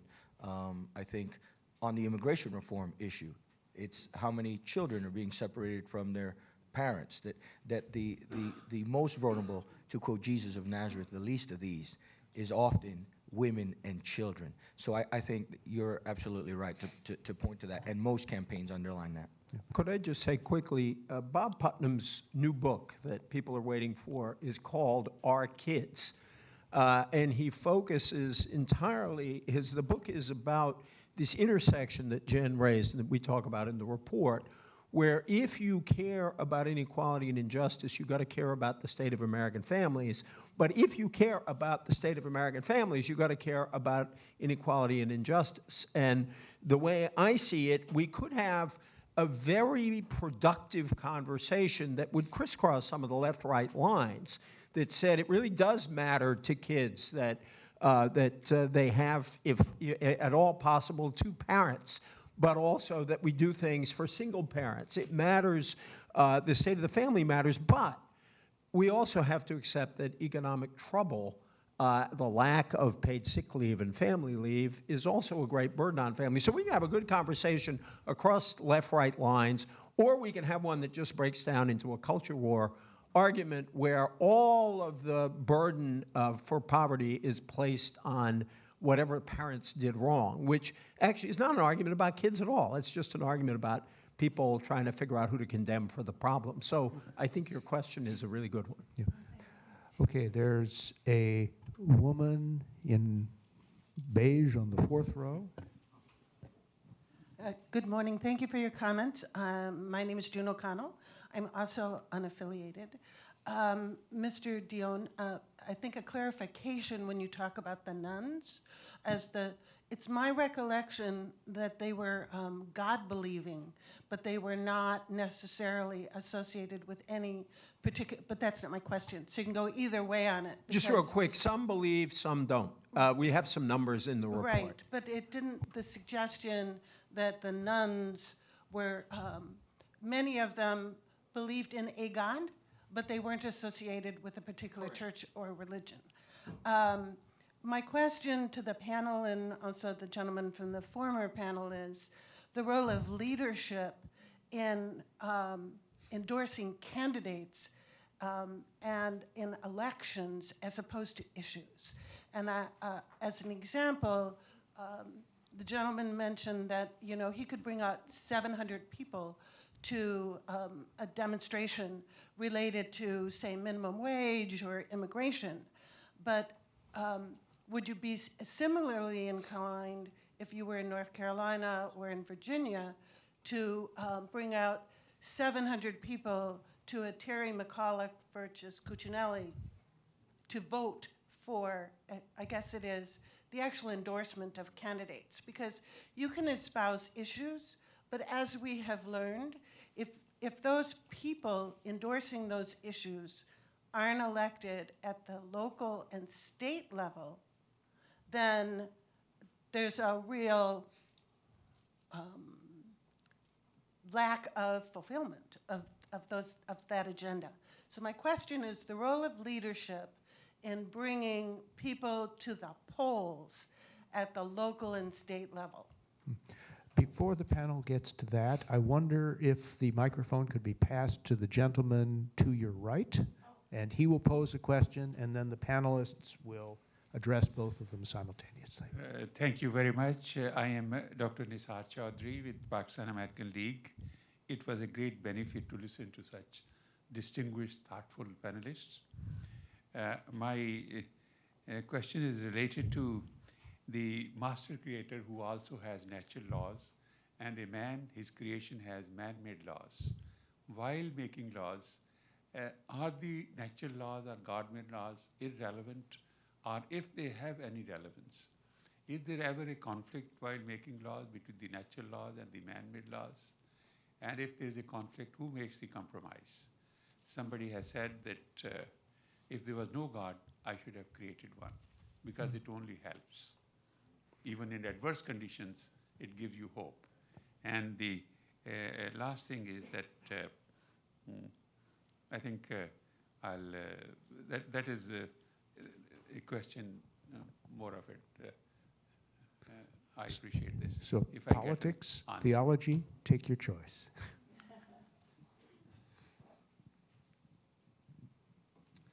Well, you know, I think we see the conflict between this in many ways. I think that the obvious answer, right, is to go to social issues. But you know, I think we also see it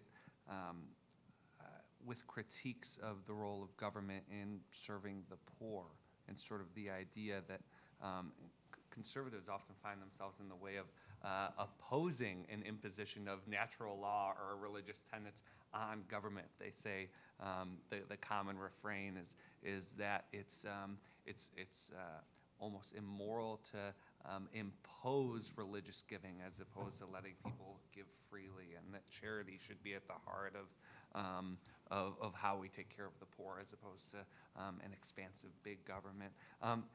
You know, I think to both questions, I would say that the issue of discernment is absolutely key.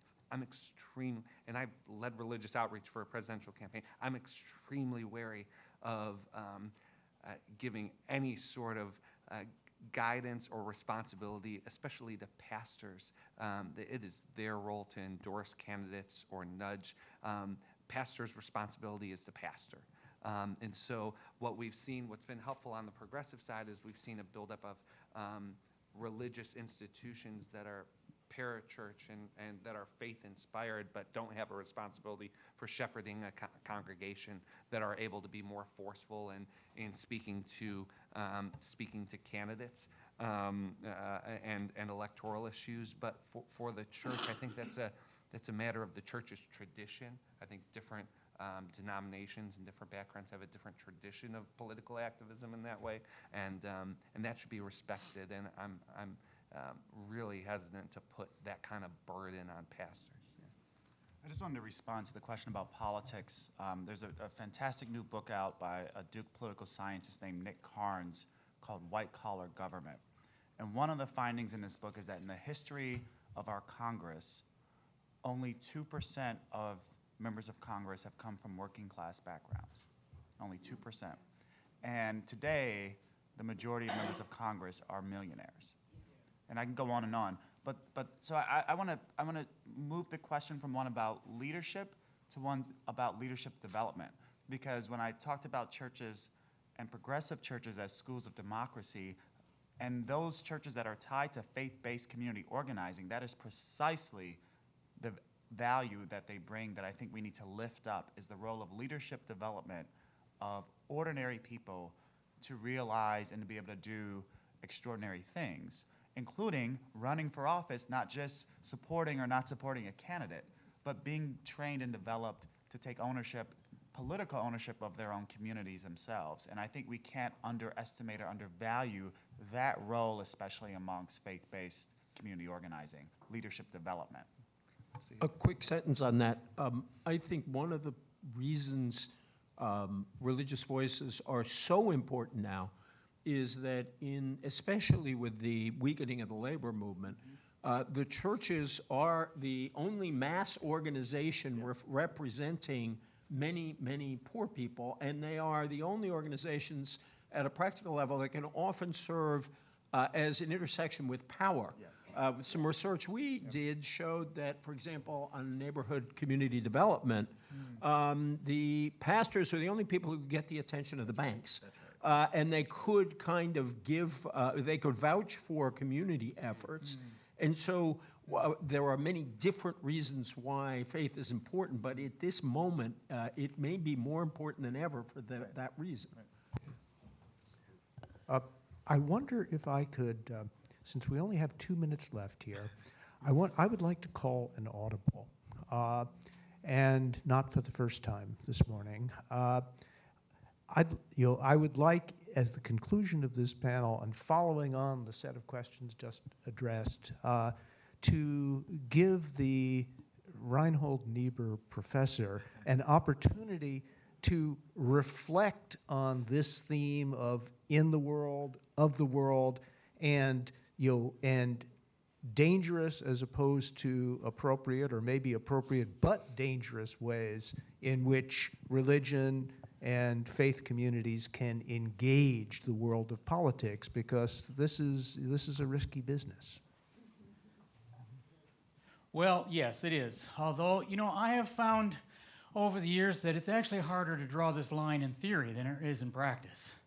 I was a pastor for 8 years in an Episcopal church.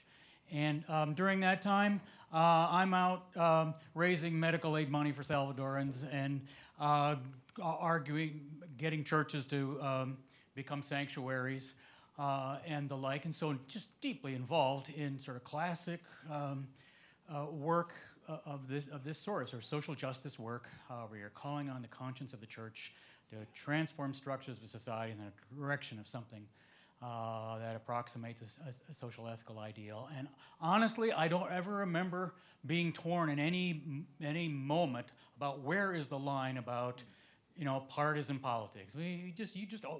Anytime you're in an issue, you're in a moment, you know who's president, you just know what not to say. And so you don't. And it was true of I've written a lot about the social gospel movement, and it was true of them as well. And this is the generation that's called into work that the church hadn't been used to previously.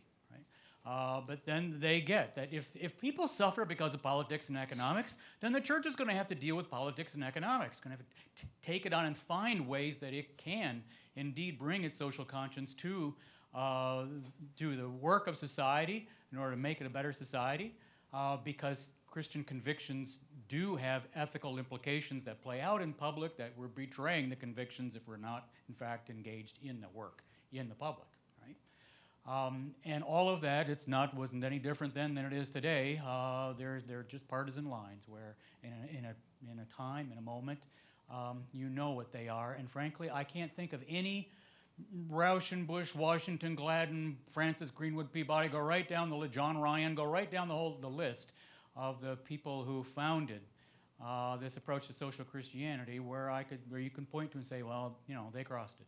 They didn't know where it was. They do know where it was and is, although it can be hard to say just in the abstract standing here. Well, thank you so much, and please, unless EJ, do you I have... just want to say two quick things. One, thank you for that intervention. I think it should be said here that Teddy Roosevelt ended his speech at the Progressive Party convention, "We stand at Armageddon and we battle for the Lord." And I don't know how many lines that crosses. But I also want to say that doing this report, and by the way, I want to thank one thing, and we have to thank Corinne and Ross Tilchin for, is we had a mass of material from really brilliant people. And you got a taste of that today, and Ross and Corinne started getting it together and helped us focus on it. But I was excited by this report, but this conversation, I just want to say thank you to all of you, because I think there is a great excitement here in the both intellectual, personal, and moral engagement that you brought to us today, and I just want to express my deep gratitude. And that will serve as the benediction. But wait, there's more. But, no, the actual benediction is Yes, coming from yeah. Sister Simone. So, the second panel will sit down and and you're the whole panel, absolutely. So, Everything's Trinitarian today. yes.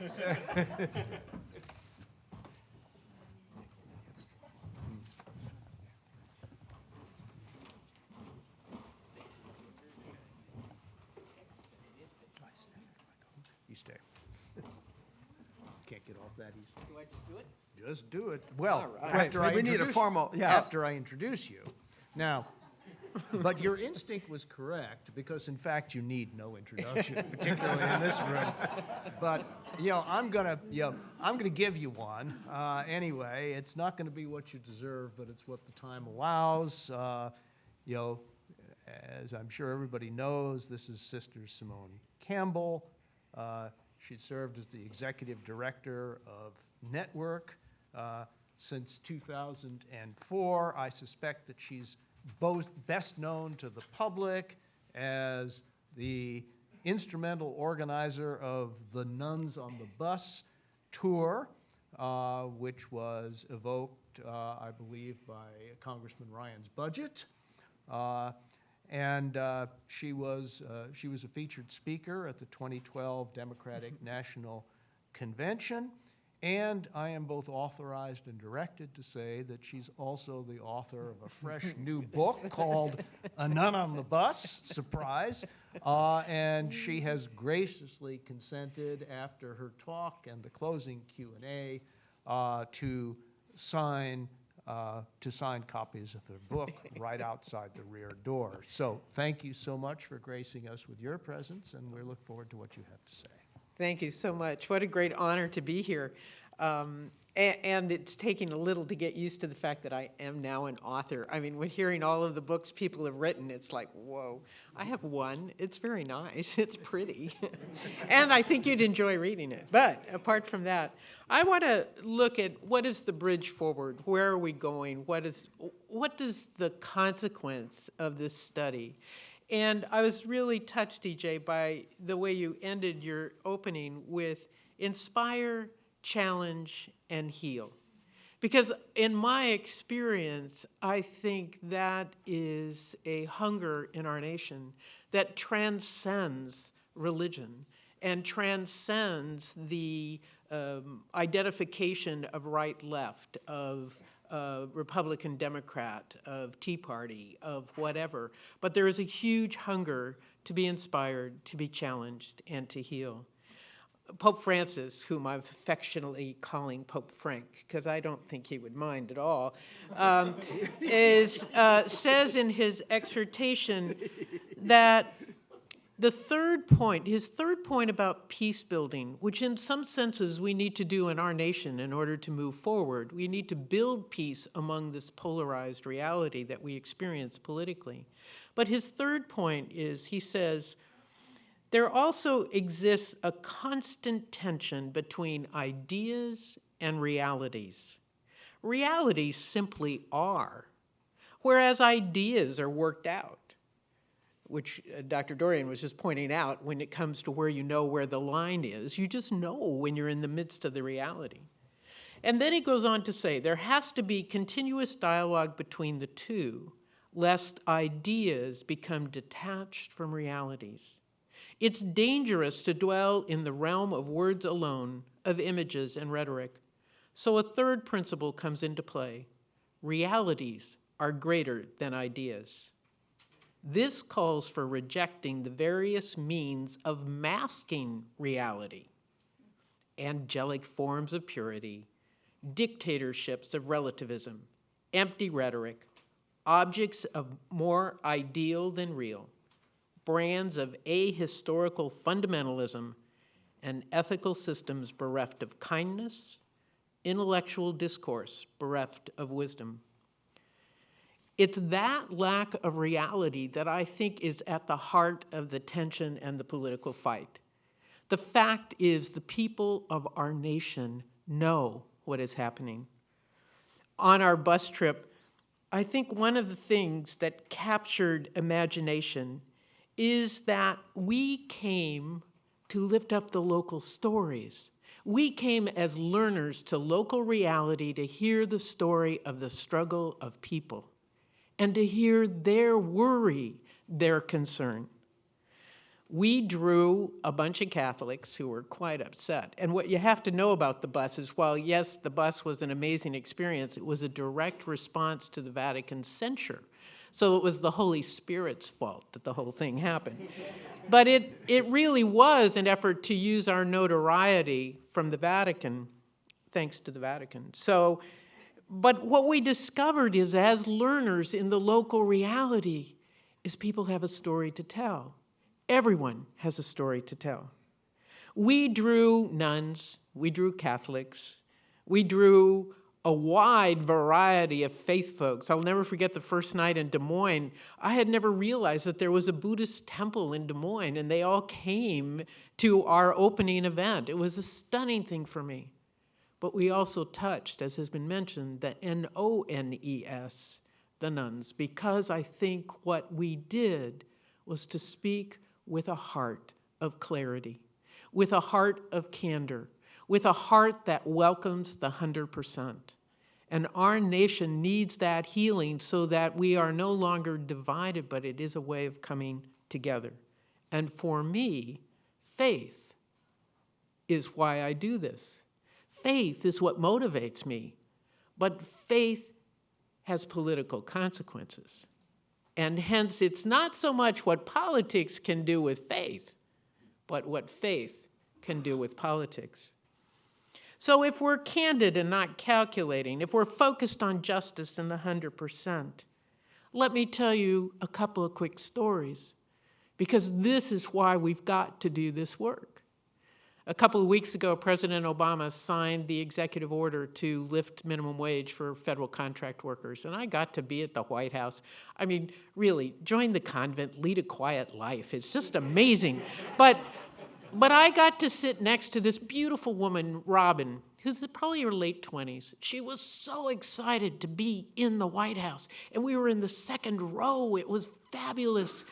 And she had a new blue dress. And she told me that she worked at a national chain of clothing stores. She worked full time, but she was making minimum wage. So she was really excited that somebody would get a raise. And she had gotten her new blue dress with her employee discount, and it cost her $20.43. It had been on sale first. And then after we talked a while, she told me, well, you know, by looking at me, you would never know I have to live in a homeless shelter because I can't afford rent around here on my salary. She's working full time and she can't afford the rent. That's wrong in the richest nation on earth. It's wrong because Robin is being robbed of a future. We've got to stand up for the Robins of this world. And then just a couple of weeks later, I was sitting at a fundraiser out in San Diego, and I'm sitting next to Jason, who's this 35-year-old entrepreneur who had built 3 companies already and sold 2 of them. But he was about to be a new dad. He and his wife were about to have a child. He was so excited. And then he starts talking about political realities, that he pays a living wage to all of his employees. a living wage. And so he said that he found his employees were more committed, more loyal, better productivity. It made sense for his economy, for his business. But it was beginning to make him angry that his taxes were going to fund his competitors. Well, I had never thought of that. His taxes were going to food stamps. They were going to a variety of other safety net programs, which Robin and her friends were having to use because they were being paid such low wages.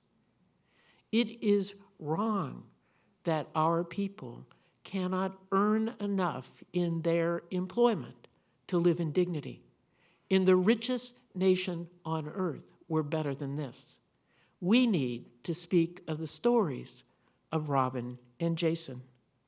We also need to speak of the story of Congressman Pete Gallego, who at our Nuns on the Bus event in San Antonio came to the podium to tell us about they had a whole prepared paper he was going to speak from, and his son Nicholas had just arrived and hadn't seen his dad for a couple of days, and 8-year-old Nicholas calls out from the back of this big audience. 300 people are outside in San Antonio in the heat of summer, and Nicholas says, "Puppy!" and comes running up and throws his arms around his dad, totally oblivious that his dad's about to give a speech to 300 people. And what happened, though, for Congressman Gallego was he said, I can't give you my speech. I have to tell you when my attitude towards immigration changed. My attitude towards immigration changed the first time I held this little boy in the delivery room, and I knew that I, as a dad, would do anything to protect him, to make sure he could have a better life. That was when I knew that's what all parents do, and we have an obligation to fix our broken system.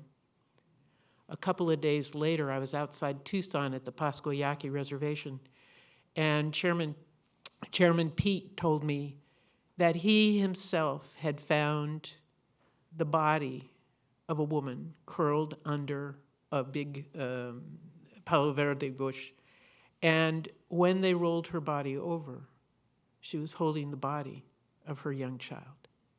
And I knew in that nameless woman in the desert had the same desire as Congressman Pete Gallego, had the same hunger for her child, had the same desire to care for her child, and risked everything. Now, where does this leave us? As people of faith, for me, immigration becomes a life issue. For me, as a person of faith, wages are a faith issue. For me, as a person of faith, we, the people of the United States, have work to do. It is wrong that we are so divided. And so I do think that faith can inspire. I do think that faith can challenge. But most of all, I think with loving hearts, with our hearts broken open, we can welcome in the 100%. And if we welcome in the 100%, then we, the people of the United States, can be a more perfect union. I think one of the great things about being a faithful progressive is that I have a high tolerance for pluralism, even for Tea Party folks. It's a challenge, but we have to radically accept everyone in this 100%. And in that process, I think, while I come at it from faith, where we meet up in our nation is the Constitution. And that's where we become, we the people of the United States, striving to form this more perfect union. So, progressive faith is desperately needed in the 100%. Conservative faith is desperately needed in the 100%. But what is needed most is healing so that we can have this conversation in our amazing country to build not only a nation, but a world where the world is cared for. We create a sustainable environment. We honor the dignity of all. We, the people of the United States, we're that good that we can make that happen. Thank you.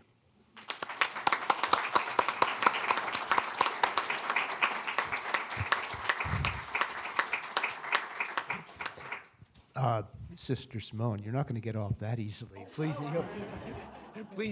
come up and join us. And because I suspect there's some people in the audience who may want to have a dialogue with you.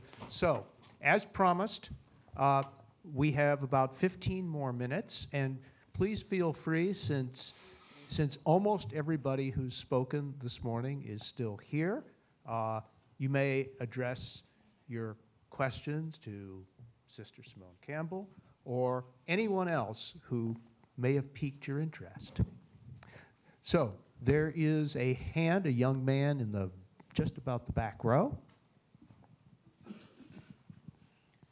Hi, John Bachner, no affiliation here. I guess my question here to the general panel was about, you spoke, Mr. Dion, of a moment right now that sort of is reminiscent of the moment leading up to the civil rights era and that activism there. I was thinking to myself that in that time, the church played a key role in community building and outreach, in communication and organization. And I'm wondering, with the rise sort of modern communication, of social media, the internet, has the role of the church as a facilitator of that civic engagement changed in any way? Has it been marginalized? Has it been strengthened by these new tools? That's my question. Fabulous question. Sister, I'm going to take it, but I want Sister Simone to take it first. You look at it. Oh, well, I love Twitter. Follow me on Twitter. But the thing is that I think is so, or Facebook, our network lobby on Facebook is a fabulous place. The thing that is so important about social media is that it gets people in various parts of the country having this conversation, being able to build bridges, not just in local communities, but build bridges across a variety of communities. And I think we're just beginning to figure out the strength of that. Also, its limitations, because it's tempting to substitute Facebook friends for face-to-face friends, and that piece is where I think church can really help build the face-to-face relationships as well as that bigger connection.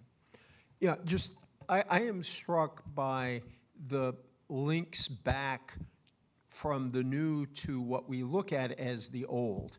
I've talked to Obama organizers, and in some sense, every electronic communication ended with a door knock, which is the idea was not simply to communicate electronically, it was to get people to sit in somebody's living room or to get somebody to go out and talk to someone else face to face. And there is this fear that we are all, becoming screen people. It sounds like a bad science fiction movie.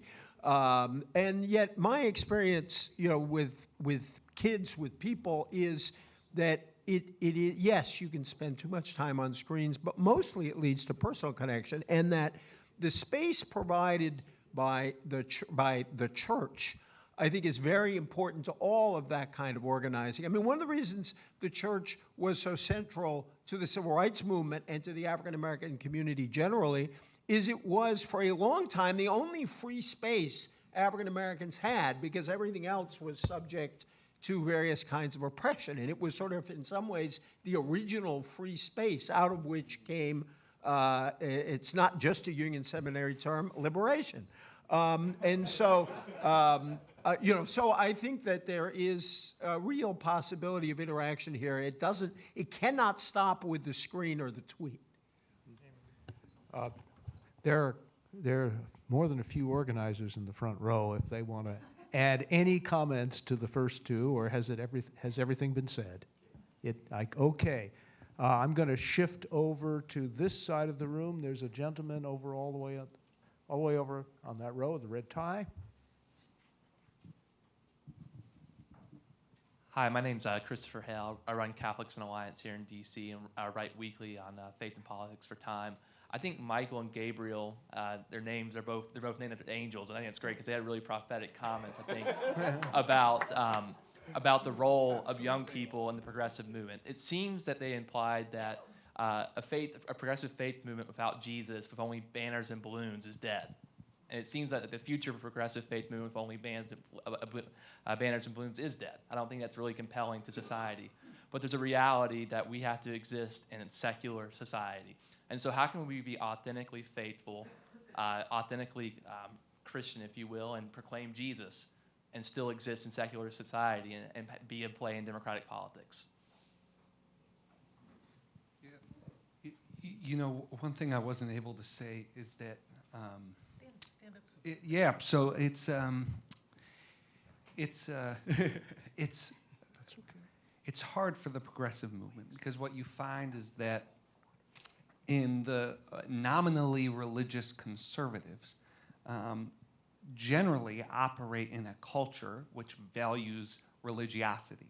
And so it's easier for the conservative movement to advance an inauthentic faith with a big coalition because it's just part of the political and social culture. For progressives, nominally religious progressives usually grow up and are comfortable with secular environments. So we're nominally religious progressives really don't demand faith being a part of the conversation. And so they're very comfortable sort of leaving that out in most cases. But that's the reality. The thing that organizers have to do both on the political side and organizations like Faith in Public Life is that have to deal with the reality that's given to us and recognize that that there's a higher goal than just political power and just expanding our organizations and being invited to the most galas, that actually there's something profound and central about advancing a faith narrative that invites others to the conversation that wouldn't otherwise be there. Faith brought religious people to unions that would not have made it to unions had it not been for faith. And so that's really central moving forward. Yeah, and just Michael's an archangel. I'm just a regular angel in the hierarchy of, it's just for biblical accuracy. But you know, one of the things that troubles me is when I go into the media, and you know, you don't control what they put underneath. You know, and they'll put Reverend Salguero, Latino activist. Already, you know, that nomenclature, you know, right? I always come to the table first, as a follower of Jesus Christ. Always. And that has a lot of traction in Christian colleges and universities, and right? And I think, you know, Aristotle, I think it said there's, you know, multiple realities, the law of double effect can happen, right? So it's not just we're secular, but what about the migration of the global south into the global north, a la Philip Jenkins in The Next Christendom, right? Which says this group, my group, is not secular. And I mean young Latino faith people, Catholics, evangelicals, whatever, although there's some show of decline vis-a-vis Robbie Jones and Report. But we're still, you know, that's a growing gap, right? So to us, that's central. I think Asian, particularly my Korean American brothers and sisters, and there's a wonderful group of Korean community development that's Hai-Pin Im is her name. She's a powerful woman who's doing some movement around that, which is, hey, we're a different dynamic. So I love when people describe America and they don't recognize the factors of immigration on religiosity and secularization, right? It's like 2 or 3 different Americas, to quote Gardner Taylor, right? We live in different Americas. So I think that for me, I come as a Christian, and that appeals to young white evangelicals and Hispanic and Korean, but also older ones, which says, hey, I'm coming to this because I'm a follower of Jesus. And I think that's what appeals about Pope Francis and Sisters Simone and all, and other people because of their Jewish faith or whatever tradition is doing it. And that's a particular contribution, not the only contribution. It shouldn't be a monopoly of a contribution, but it's how I come to the table, unapologetically, but in solidarity. We have time for one more question, and I think I see Brad Braxton with his hand up. Thank you for this wonderfully rich dialogue. I'm Brad Braxton, Program Officer for Religion at the Ford Foundation, a former seminary professor and also a pastor of a progressive congregation. I am deeply struck by the optic of the report, and we began with that, and we ended with Sister Simone's wonderful image of healing. And so my question is there a genuine appetite among religious progressives for radical critique? Dr. King, from 66 to 68, when he ran into the racialized poverty in Chicago, was on his way to becoming a religious radical. Many of the doctors who have healed me hurt me, they did not harm me. Often healing involves some hurt. So is there a capacity for this kind of deep, as Reverend Butler called for, structural critique, such that there can be a genuine religious progressive movement? Do we have a capacity for that king of 66, 67, 68 who lost access to the Johnson White House?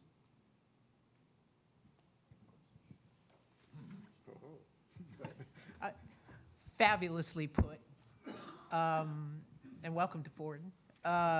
You're going to have a platform to test the question, and internal and external. But I think for me, the thing is, that's why it's so important to be grounded in the stories, in the real lives of people, because it doesn't become this crusade of ideas. Rather, it becomes a crusade for Robin. It becomes a crusade for the nameless woman in the desert. It becomes a crusade for Congressman Pete Gallego. The fact is, we've got people in trouble. And how can we close our hearts to those people?